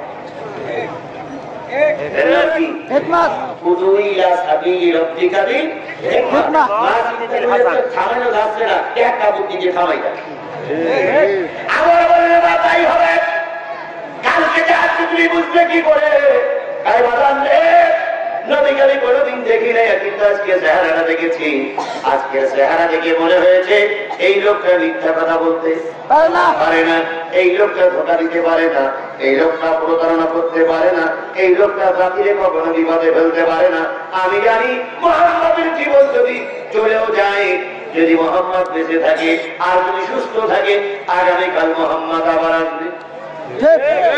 আমার ঘরে কেন তরবারিতে হাত দেওয়া শুরু করলো, আর পক্ষের যারা গুন্ডা বাহিনী ছিল সবাইকে দাওয়াতি কাজ করলো। ওই মোড়ে 5 জন থাকবি, এই মোড়ে 6 জন থাকবি, পিছনে 10 জন থাকবি, বাম পাশে 15 জন থাকবি। জিহাদ যারা পালাইছে কিনা বল, যাই জিহাদে মাহফিল করেছে না, বৈরতি হাট নাকি বৈরতি মাহফিল করেছে, 11 নম্বর বালাবাড়ি মাহফিল করেছে, বড় বালাই মাহফিল করেছে। আমাদের এখানে আসতেছে, যদি আমাদের বিরুদ্ধে কথা বলে মরে মরে থাকবি, যেন পালাই যেতে না পারে। মিঠা পুকুরের দুশ্মনেরা শুনে রাখো, তোমরা মরে মরে পাহারা দেবা, জিহাদি পাল জিহাদি চলে যাবে, জিহাদির কেলাও শিখতে পারবা না যদি মালিকের বাজেট না হয়।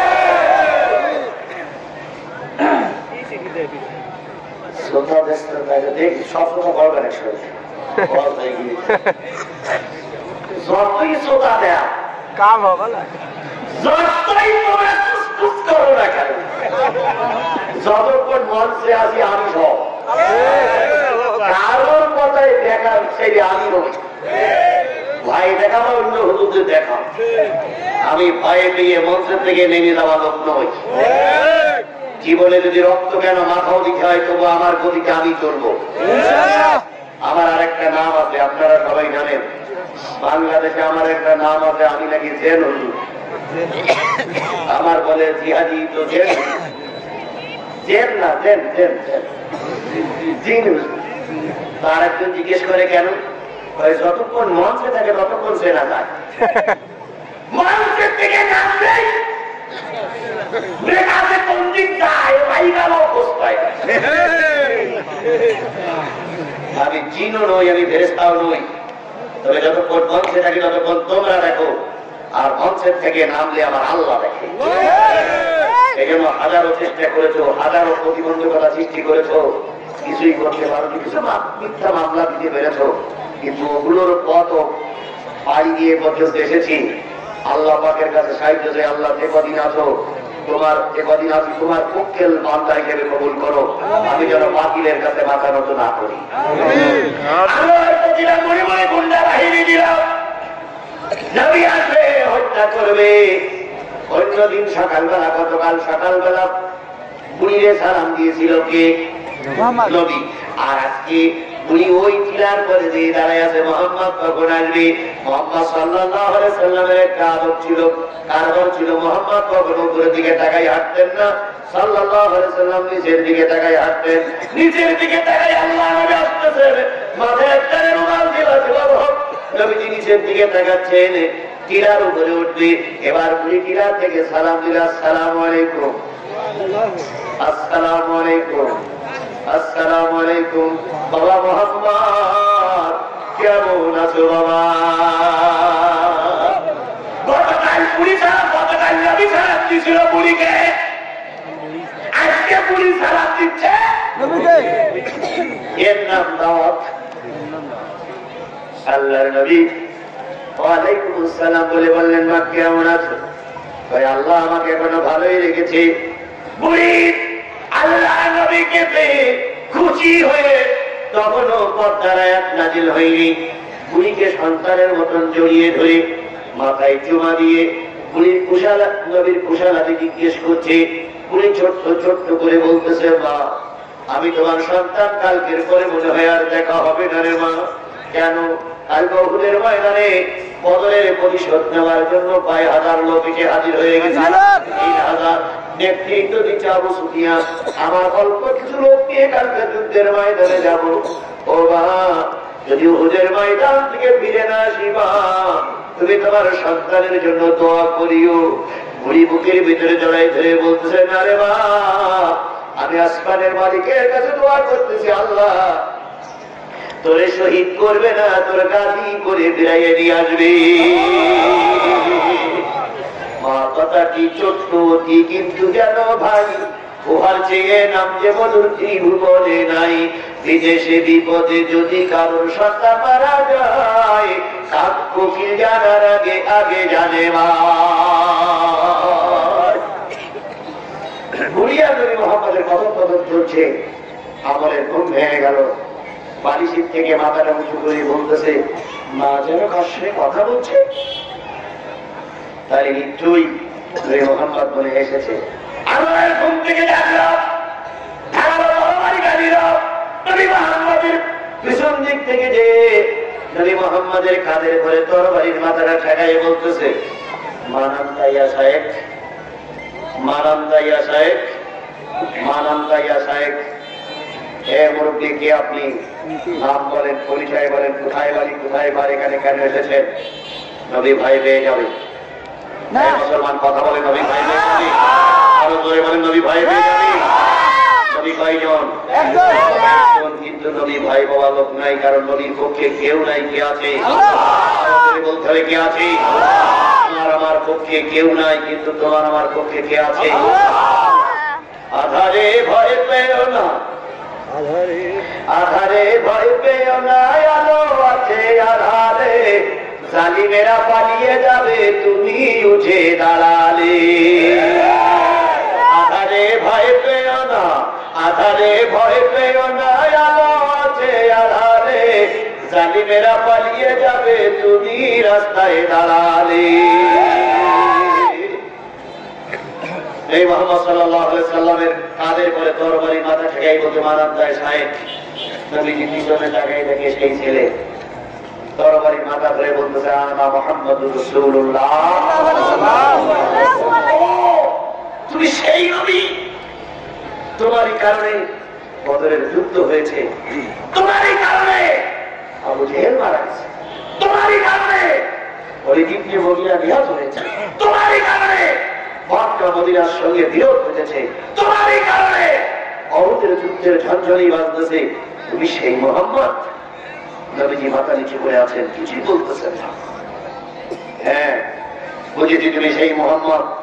তোমার বিরুদ্ধে ঘোষণা হয়েছে তোমাকে জীবিত অথবা মৃত্যু ধরে দিতে পারে 70টা লাল। তোমার বিরুদ্ধে ঘোষণা হয়েছে তোমাকে মৃত্যুবরণ করা অবস্থায় জীবিত অবস্থায় ধরে দিতে পারলি দেশের মন্ত্রী। তোমার বিরুদ্ধে অ্যাকশন এসেছে, তোমাকে মেরে ফেলতে পারলে সুন্দরী নারী বিয়ে করতে পারবো। তৈরি হও, তৈরি হও, তৈরি হও। আমি তোমাকে মেরে আল্লাহ নিয়ে আবু সুফিয়ানের কাছে যাব। নবীজি তরবারির মাথা ধরে বলতেছে, আমর একই তোমার মা? দেখেন, একই তোমার মা? জি। বুড়িমা, এই আমর কি তোমার ছেলে? জি। নবীজি বললেন, ওই তো বাপ দ্বারা যে ছেলের জন্ম হয়, ওই তো বাপ দ্বারা যে ছেলে দুনিয়ার মুখ দেখে, যার বাপ এবং মা বৈধ হয়, সে আর যাই করুক নবী হত্যা করতে পারে। দেখেছেন অস্ত্রা কোথায় দিয়ে পড়লো? এখন তুমি তোমার মায়ের কাছে জিজ্ঞেস করো, তোমার জন্মটা বৈধ না অবৈধ? যদি অবৈধ হয়ে থাকে আমাকে তুমি হত্যা করতে পারবা, আর যদি তোমার জন্ম বৈধ হয়ে থাকে তুমি আমাকে হত্যা করতে পারবা না। বুড়িমা, জন্মটা বৈধ না অবৈধ? বুড়ি যখন বলতেছে, বাবা কি শোনালি? তোর যেদিন জন্ম হয়েছিল সেদিন তো তোর বাবা ঘরে ঠিকই ছিল। তৎকালীন যুগে জন্ম হয়েছে বাপ এক, আর আমার মুসলিম দেশে সন্তান জন্ম দিচ্ছে বাপ দুই। গত কিছুদিন আগে এক মায়ের একটা সন্তান হয়েছে, স্বামী তার দুইজন। স্বামী কয়জন? দুইজন। দুই স্বামীর ছেলে হলো। মেয়ে জিজ্ঞেস করাচ্ছে ছেলের বাপকে, ভাই বলতে পারি না, কারণ স্বামী তো আমার দুইজন। এখন ডিএনএ টেস্ট ছাড়া বোঝা যাবে না কার সন্তান। প্রধানমন্ত্রীর কাছে আমাদের অনুরোধ, এইগুলো অবৈধ সন্তান, যার সন্তান তৈরি হচ্ছে আমার দেশে, যদি কোরআনের আইন চালু থাকতো যারও সন্তান জন্ম নিতে পারত না। আপনি মুসলিম নারী, আপনি বাবা মুসলিম, আপনি প্রতিটা থানায় থানায় মডেল মসজিদ তৈরি করতেছেন। একদিকে মডেল মসজিদ তৈরি হচ্ছে, আর একদিকে জন্ম দিচ্ছে অবৈধ সন্তান। আপনি মডেল মসজিদ তৈরি করে আপনার নেতারা বলতেছেন আমরা মসজিদ তৈরি করতেছি, আর অধিক পরিমণির মতন একটা বেহাদারিও বেল্লি যারা করতেছে। আপনি ধর্মের কথা বলেন আর জাতীয় সংসদকে অপবিত্র করে ওই মমতাদের মতন বেহা দেহ ব্যবসা করা নারী। দয়া করে সাবধান হন, জাতির বিপদ থেকে বাঁচান, নতুবা এই ভারত সরকারেরা আপনাদেরকে একদিন ধ্বংস করবে। এখন জারতে জারতে ভালো এক ভাই বোন বিয়ে করেছে, ভাই বোন বিয়ে কি শরিয়াতে যায়? সরকার বাহাদুর, আপনি কি চোখ বুঝিয়ে আছে? শরীর থেকে শরীফা হচ্ছে। কোথায় আছে সরকার? আর কোথায় আছে শিক্ষামন্ত্রী? এই শিক্ষামন্ত্রীরা তো জাতির জন্য কলঙ্ক। এই শিক্ষামন্ত্রী মানা ভারতের দেওয়া। তৃতীয় শ্রেণীর ধর্মবৈধী দুর্গা ছবি কেন জাতি জানতে চায়? কথা বলে ঠিক হবে। আর এই কথাগুলো বললে জিহাদি কি করে? অপরাধী। জিহাদি কোরআনের মাহফিলে যে রাজনীতি করে, ধর্মটা মুরগির মতন একটু টেকেছিলি ভালো। হাসনালি করার টাকা পাও না, তোমরা মঞ্চে দাঁড়াই মিথ্যে কথা বলতে পারো, আর আমার সত্য কথা বলতে পারো না।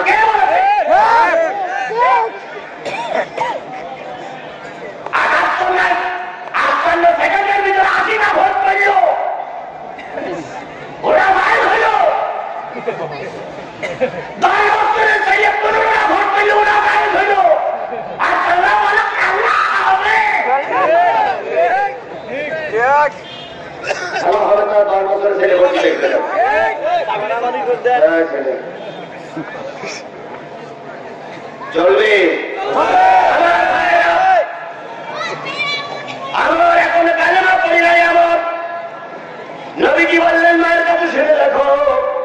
মা তখন বললেন, বাবা কি শোনালে, কথাটা তো ঠিক।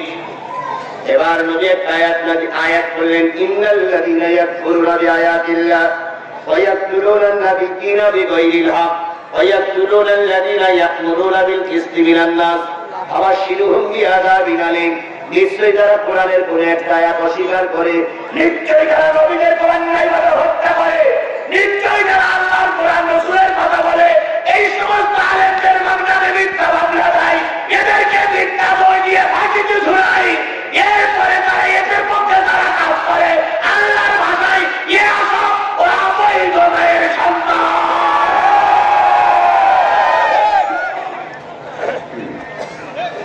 এরা একটাও বৈধ মায়ের সন্তান নয়। বৈধ মায়ের সন্তান হয়ে আলেমদের বিরুদ্ধে যেতে পারে না। কথা বলেন ঠিক না বেঠিক?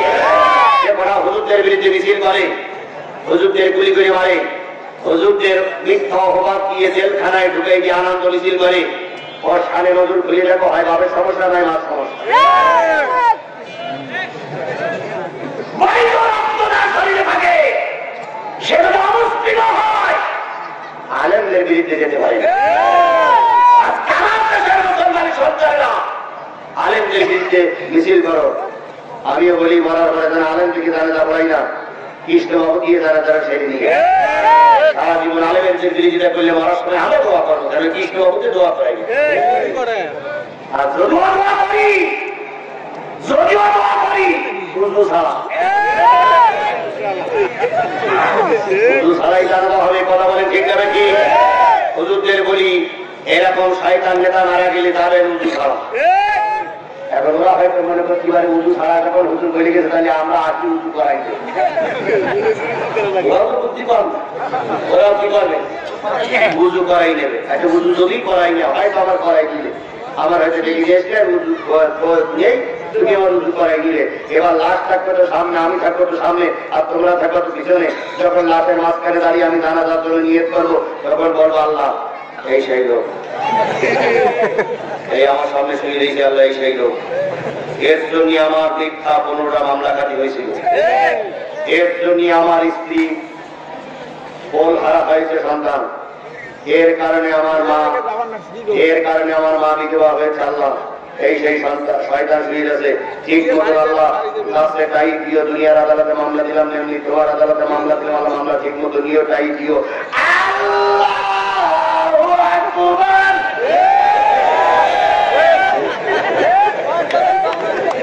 সবগুলো বলবো আস্তে আস্তে, আর শুধু আল্লাহ আকবারটা আসলামই করো। আল্লাহ আমাদের বোঝার তৌফিক দিন। আমরের মা বললেন, ছোট্ট জন্ম ঠিক আছে। নবীজি বলেন, আমর তাহলে তুমি ধরে মারতে পারো না, তরবারিটা ফেলাই দাও, ভাই আমার বুকের ঘরে এসো। নবী আমরকে বুকের ভিতরে টেনে নিলেন, তরবারি পড়ে গেল। নবীজি বলেন, আমর রে, 3000 লোক নিয়ে অহুদের ময়দানে আস্ফলন করতেছে সেই আবু সুফিয়ান, সঙ্গে আছে কুখ্যাত কিছু নেতা। আর 300 লোক নিয়ে একজন মুনাফিক কেটে পড়েছে। এই মুহূর্তে ইসলামের জন্য তোমার বড় প্রয়োজন, তোমার মতন একজন লোক আমার বড় প্রয়োজন, তুমি আমার কাতারে চলে এসো। ইহকালে আল্লাহ শান্তি দেবে, পরকালে মুক্তি দেবে। ক্ষণিকের জন্য আমার ভুলে গেলেন আর বললেন, ও মুহাম্মদ রাসূলুল্লাহ, আব্দুল্লাহর বেটা মুহাম্মদ, আমি কারোর ভাই কালেমা পড়বো না, তুমি ফিরে যেতে পারো, আমি কালেমা পড়বো না। এভাবে যদি আমার মৃত্যু হয়ে যায় তবু আমি কালেমা নেবো না, কারণ আমি যদি তোমার কাছে কালেমা পড়ি, কালকে আমার সম্মান কমে যাবে, ইজ্জত কমে যাবে, মর্যাদা কমে যাবে। সবাই বলবে জিহাদি ওয়াজ শুনে ওই পথে চলে গেছে। এই জন্য আমি বুঝলাম আপনার কথা সত্য, তবু সত্য গ্রহণ করতে পারলাম না বলে দুঃখিত। এরম লক্ষ্মী পিঠা পুকুরি আছে, বলেন আছে। কাজ করে আমি ওই জলে যাবো, স্ত্রী ভাবি দাওয়াতি কাজ করে ওই কাজ যাবো, হতেই পারে না। এরা তো ওয়াহান চাইল, কপাল পোড়া, কপাল পোড়া। নবীজি চলে গেলেন আর বললেন, আমার আগামীকাল যুদ্ধে যাবো, যদি কপাল ভালো হয় ফিরে এসো, নতুবা ইফাতের জন্য তৈরি হয়ে যাবে। নবীজি চলে গেলেন, বুড়ি আর আমর চলে আসলেন। ঘরে আসার পরে আমরের মা বলতেছে, আমর রে 24টা বছর তুই আমার মা বলে ডেকেছিস, আর সামান্য কতটুকু সময় তোর সামনে ছিল, তো চেহারাটা থেকে কি মনে হয়েছে? আমর কিছুই বলে না। মা ডাকার কত মায়াবী কথা পায়, কিছুই বলে না। এরপরের দিন আল্লাহ নবী 500 লোক নিয়ে যুদ্ধে রওনা হয়েছে। 700।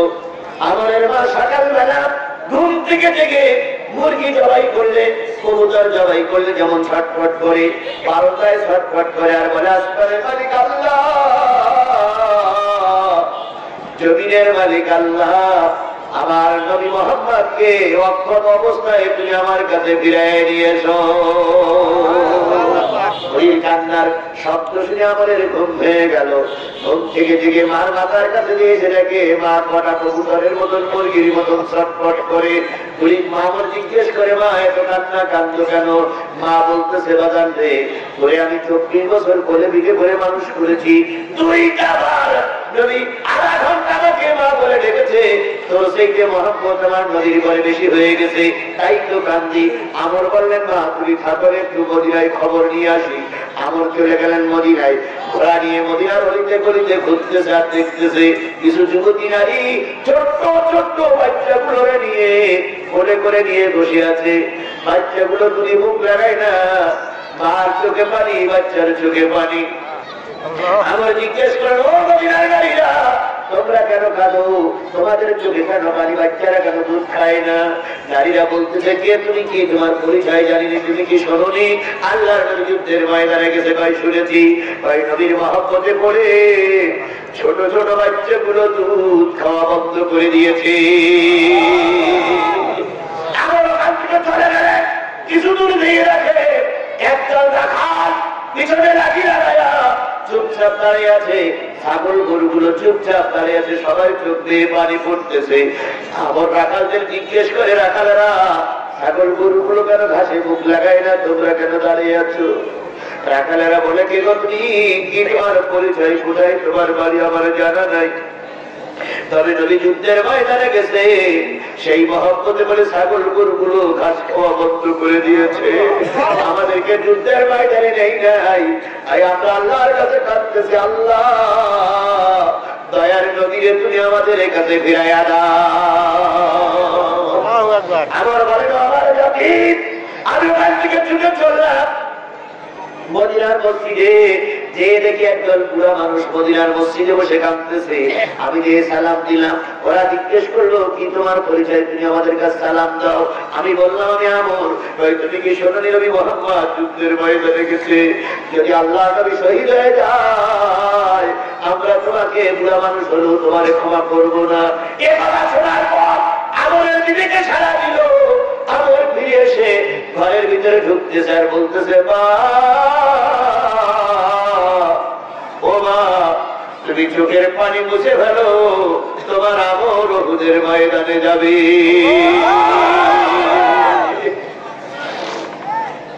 আসলে আল্লাহ বলছে, কুল আতিউল্লাহ আতিউর রাসূল, আল্লাহর আনুগত্য করো, রাসূলের নেতৃত্বে মেনে নাও।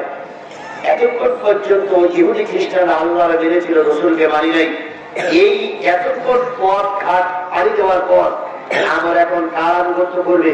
রাসূলের আনুগত্য করবে, রাসূলকে বিশ্বাস করে রাসূলের পথ ধরবে। হযরত ওমরকে বলা হয়েছিল, ওমর তুমি আমাকে কতটুকু ভালোবাসো? ভাই ইয়া রাসূলুল্লাহ, সবার চেয়ে ভালোবাসি। ভাই ওমর, জীবনের চাইতে ভালোবাসতে হবে। ওমর বলেছিল, ইয়া রাসূলুল্লাহ, জীবনের চেয়ে কি একটা মানুষকে ভালোবাসা যায়? নবী বললেন, যদি ভালোবাসতে না পারো তাহলে তুমি মুমিন হতে পারবে না। কিছুক্ষণ হযরত ওমর চোখ বন্ধ করে থেকে বলেন, ইয়া রাসূলুল্লাহ, আমি আমার জীবনের চাইতে আপনাকে বেশি ভালোবাসি। নবীজি বলেন, ওমর, জেনে নিয়ে এবার তুমি প্রকৃত মুসলমান। লা ইউমিনু আহাদুকুম হাত্তা আকুনা হাব্বা ইলাইহি লিওয়ালিদিহি ওয়া ওয়ালাদিহি ওয়ান নাসি আজমাইন, ততক্ষণ পর্যন্ত সে মুমিন হতে পারবে না যতক্ষণ পিতা মাতা ভাই বোন আত্মীয় স্বজনের চাইতে নবী মুহাম্মদকে বেশি ভালোবাসতে না পারবে ততক্ষণ কি হওয়া যাবে না। এতক্ষণ ভালোবাসা ছিল না, আমাদের কেবল ভালোবাসা তৈরি হয়েছে। আমার এসে বললেন, মা চোখের পানি মোছো, তোমার ছেলে কোথায় যাবে? অহুদে যাবে, যুদ্ধে যাবে। মা খুশি হয়ে গেল, আমার ভাইয়ের ভিতরে ঢুকলেন, যুদ্ধের পোশাক পরলেন, ঘোড়া সালাদ থেকে ঘোড়া নিলেন, লোহার পোশাক পরে মানুষ সামনে আসবে। মা চলে গেলেন রান্নাঘরে, রান্নাঘরের ভিতরে যে মা শুধু খাবার তৈরি করলেন, সারা ছেলে খাই নাই। এখন যদি যুদ্ধের ময়দানে যায় তাহলে তার ভিতরে কিছু না থাকলে যুদ্ধ করতে পারবে না, তাই মা হালুয়া রুটি তৈরি করতে চলে গেলেন। মা হালুয়া রুটি তৈরি করে চলে আসলেন, আমার যুদ্ধের পোশাক পরে মার সামনে আসলো। মা বলতেছে, বাজান রে, সারা রাত কিছু খাস নাই, এখন এই রুটি আর হালুয়া গুলো একটু খেয়ে যা, যাতে করে যুদ্ধের ময়দানে তোর শক্তি সঞ্চয় হয়। আমাদের মার কপালে একটা চুমো দিয়ে বলতেছে, মা তুমি না আমার সেই নবীকে বেশি ভালোবাসতো, মা তোমার হাতের রুটি আর হালুয়া খাইতে দিয়ে যদি নবী শহীদ হয়ে যায় কিয়ামতের দিন মুখ দেখাইতে পারবো না, মা তুমি রুটি আর হালুয়া নিয়ে সরে যাও। ওদের ময়দানে যদি শহীদ হয়ে যায় জান্নাতের সিঁড়িতে আল্লাহ তোমার আর আমার নাস্তা খাওয়াবে, আর যদি গাড়ি ফিরি গাড়ি হয়ে ফিরি নবী আর তুমি আর আমি নাস্তা করবো, মা নাস্তা খেতে গেলে সবাই চলে যাবে, পথ ছেড়ে দাও। মা একটা রুটি আর হালুয়া গালের ভিতরে ছেড়ে দিলেন, এমন ওইটা খাইতে খাইতে ওদের ময়দানে চলে গেল, কালো কাপড় দিয়ে শরীর ঢাকা, পিছন দিক থেকে যেয়ে বলতেছে, ইয়া রাসূলুল্লাহ, আল্লাহ নবী গো, আমার যুদ্ধের ময়দানে এসেছে, আপনার দাওয়াত কবুল করেছে, আপনি আমার দিকে একটু তাকান। নবীজি আমার দিকে তাকালেন, রহমতের নদীর চোখ দিয়ে টপ টপ করে পানি দাঁড়ির মাথাগুলো স্পর্শ করে জমিনে পড়তেছে।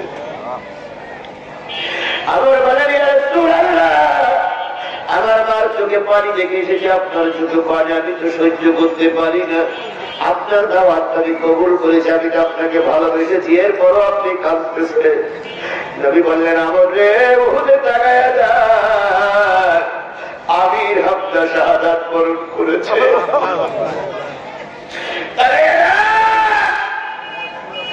আমির হামজা নাই, শুধু নাই তাই নয়, ওই হিন্দা নামক 70 বছরের বুড়ি নারী কাপড় চোপড় খুলে ময়দানে ল্যাংটি হয়ে গেছে, ওই কাপড় খোলা ল্যাংটি নারী আমির হামজার বুকের উপরে ছড়ে বসেছে, বুকটা চিরে কলিজাটা বের করেছে, কিভাবে খাওয়ার জন্য কত চেষ্টা করতেছে, আর আস্ফালন করে বলতেছে, বদরের যুদ্ধের প্রতিশোধ নিলাম। আমির হামজার লজ্জাস্থানটা কেটে দিয়েছে, আমির হামজার চোখ তুলে দিয়েছে, আমির হামজার নাক কেটে দিয়েছে, আমির হামজার জিহ্বা কেটে দিয়েছে, কেটে কতই নাশ কলন করতেছে। এমন যদি আরো আধা ঘন্টা আগে আসতি হয়তো আমার চাচা আমির হামজা বিদায় দিত না রে। আমার বলতেছি, আর রাসূলুল্লাহ দোষটাকে মাফ করবেন, আল্লাহ আমার হেদায়েত দিয়েছে, আমি ময়দানে চলে এসেছি, আমার আপনার চোখের পানি আমার সহ্য হয় না, ওদের ময়দানে গেলাম কাফেরদের মোকাবেলা করার জন্য, নবীজির পাশ কাটিয়ে যখন আমির আমর চলে যায়, পিছন দিক থেকে রাসূল জামাটা টেনে ধরে বলতে, আমর রে, যাওয়ার আগে কালেমাটা পড়ে যাবে, আমর যাওয়ার আগে কালেমাটা পড়ে যা, আমি নবী সাক্ষী দিচ্ছি, এই যুদ্ধে যদি তুই মারা যাস আমি তোর জান্নাতের জন্য জিম্মাদার। আতিউল্লাহ ওয়া আতিউর রাসূল, আল্লাহর আনুগত্য করো, রাসূলের আনুগত্য করো। আল্লাহ এতক্ষণ শোনার পরেও যদি কেউ আল্লাহ এবং রাসূলের আনুগত্য না করে যদি কেরানি করে, গোড়ামি করে, আল্লাহ বলতেছে কেরানি করবা, গোড়ামি করে কাফের চলে যাবা, আল্লাহ এই জাতীয় লোকদের ভালোবাসে না। আল্লাহর ভালোবাসা নিতে গেলে আল্লাহকে ভালোবাসতে হবে, আল্লাহর আনুগত্য করতে হবে, রাসূলের আনুগত্য করতে হবে। রাজি? রাজি? তাহলে তাই যদি হয়, তাহলে ঈমান আনার পরে সর্বপ্রথম যে কাজটা করতে হবে আল্লাহ সালাত, সালাতের পরে যে কাজটা করতে হবে সেটা হচ্ছে রমজান মাসে রোজা। রমজান মাসে রোজা রাখার পর যদি টাকা বেশি থাকে হজ, তারপরে টাকা, কথা বলেন ঠিক না বেশি? আল্লাহ আমাদের এই কথাগুলো যদি মেনে চলার তৌফিক দান করে তাহলে নিশ্চয়ই আমরা জান্নাতি। আল্লাহ আমাদের জান্নাতি হিসেবে কবুল করুন। আমিন। আরো জোরে বলেন আমিন। আরো জোরে আমিন। আমার ভাইয়েরা, আল্লাহ কাফের সম্প্রদায়কে ভালোবাসেন না। আপনারা কি কাফের সম্প্রদায় থাকবেন না নবী এবং রাসূলের পক্ষে থাকবেন? তাহলে উঠতেছেন কেন? যে বছর উঠতেছেন এই বছর শত্রু বলে মনে করছেন। দোয়া করবো না আমরা? করবো। দোয়া না করে যাবো কেন? আমার কথাটা এখন শেষ হই, আমি হাদিসটা এখন শেষ করি। আল্লাহ আমাদের দিনের পথে কবুল করুন। আরো জোরে বলেন আমিন। আমি আপনাদের কাছে একটা দাবি করেছিলাম 1000 2000 করে টাকা দেওয়ার জন্য। কিছু লোক দিয়েছেন। আমি আর আমার অশ্রেষ্ঠটি 5 মিনিট সময় লাগে, 5 মিনিটের ভিতরে যদি কারোর কপাল ভালো হয় তাহলে তিনি একটু কাগজে লিখে দেবেন যে হুজুর আমি এই মাহফিলে 1000 টাকা দেবো, 2000 টাকা দেবো। সবসময় তো টাকা দিয়ে পারা যায় না, তবে যদি কপাল আল্লাহ ভালো করে আপনি দেবেন। আর যদি কপাল ভালো না হয় তাহলে বুঝাইলে আবু জেহেল বুঝিনি, আপনিও বুঝবেন না। আমার ভাইরা, আরো কালেমা পড়ে অগণিত মানুষের সঙ্গে যুদ্ধ করতে করতে এক সময় ডান বগলে তীর পড়লো। হযরত আমর বাম হাত দিয়ে তীরখানা উঁচু করেছে, তীরের মাথা দিয়ে top top top top top top করে রক্ত পড়তেছে। আমর বললেন আল্লাহ, আধা ঘন্টা আগে এই রক্ত ছিল ইসলামের বিপক্ষে, আধা ঘন্টা পর এই রক্ত এসেছে ইসলামের পক্ষে। বান্ধবনে তীর পড়ল, তীর তীরন্দাজ হয়ে গেল। আমর শাহাদাত বরণ করলো। ওই যুদ্ধে মুসলমান মারা গেছিলেন কতজন? 70 জন। 70 জনের ভিতরে পুরো 70 জনের লাশ শনাক্ত করা হলো, একজনের লাশ শনাক্ত করা হচ্ছে না, একজনের লাশ শনাক্ত করা হচ্ছে না। নবী বলেন আর একজনকে খোঁজো, খুঁজে খুঁজে পাওয়া যায় না। পাহাড়ের পাদদেশে দিয়ে একটা লাশ পাওয়া গেল, বুকের পরে 70টা তীর পড়েছে। আবু বকর ওমর বলেন ইয়া রাসূলুল্লাহ, ওই যে দুই একটা লাশ পড়ে আছে, ওই লাশটাই মনে হয় 70 জন হবে। অন্যান্য সাহাবীরা বলছে না, ও তো কাফেরও আমাদের দলের ভিতরে নয়। নবীজি খোড়া মানুষ, নবীজি আহত মানুষ চলে গেলেন। এই আমরের মাথার কাছে দাঁড়িয়ে বলতেছে, ও আমার সাহাবীরা, তোমরা বলতেছ আমর জাহান্নামী, আর আমি নবী উহুদের ময়দানে দাঁড়িয়ে আমরের মাথার কাছে দাঁড়িয়ে বললাম আমর আল্লাহর জান্নাতি। সাহাবীরা বলতেছে ইয়া রাসূলুল্লাহ, নামাজ পড়িনি, কালেমা পড়ার পরে নামাজ পড়ার সুযোগ পেয়েছে? এই মুসলমান কথা বলেন, কালেমা পড়ার পরে নামাজ পড়ার সুযোগ পেয়েছে? নবীজি বললেন নামাজ পড়ে যেটা ঠিকই, কিন্তু কালেমা পড়ার পরে নামাজের সুযোগ সে পাই নাই। কারণ রক্ত আসি নাই, নামাজ পড়তে পারি নাই। এরপরে নবী বলেন আবু বকর, তুমি একটু ধীরে না দিকে তাকাচ্ছ, লোকটার মুখে একটু মুখটা লাগাও। আবু বকর বলেন ইয়া রাসূলুল্লাহ, আমি অমুসলিমের মুখে মুখ লাগাবো না। নবী বলেন এই কথা বলে না, মুখ লাগাও। আবু বকরকে জোর করে মুখ লাগানো হলো। আবু বকর মুখটা লাগাইয়ে বারবার উপরে চষে নিচে চষে, নিচে চষে উপরে চষে। নবী বলেন এত চষো কেন? ইয়া রাসূলুল্লাহ, এত বৃষ্টি আমি জীবনে কোনোদিন খাই নাই, দেখিনি, এত সুগন্ধ কোনোদিন দেখিনি। নবী বললেন যুদ্ধের ময়দানে আসার জন্য নিজের মায়ের হাতের রুটি খেতে পারিনি, তাই মৃত্যুর পর জান্নাতের ফেরেশতারা তাকে জান্নাতি খাবার খাওয়াচ্ছে। বন্ধু, এটা যদি হয় ইসলামের পক্ষে শহীদের লোকেরা, আমরা কি আজকে এখান থেকে শপথ নিতে পারি যতদিন বেঁচে আছি কোরআন কায়েমের পক্ষে থাকবো?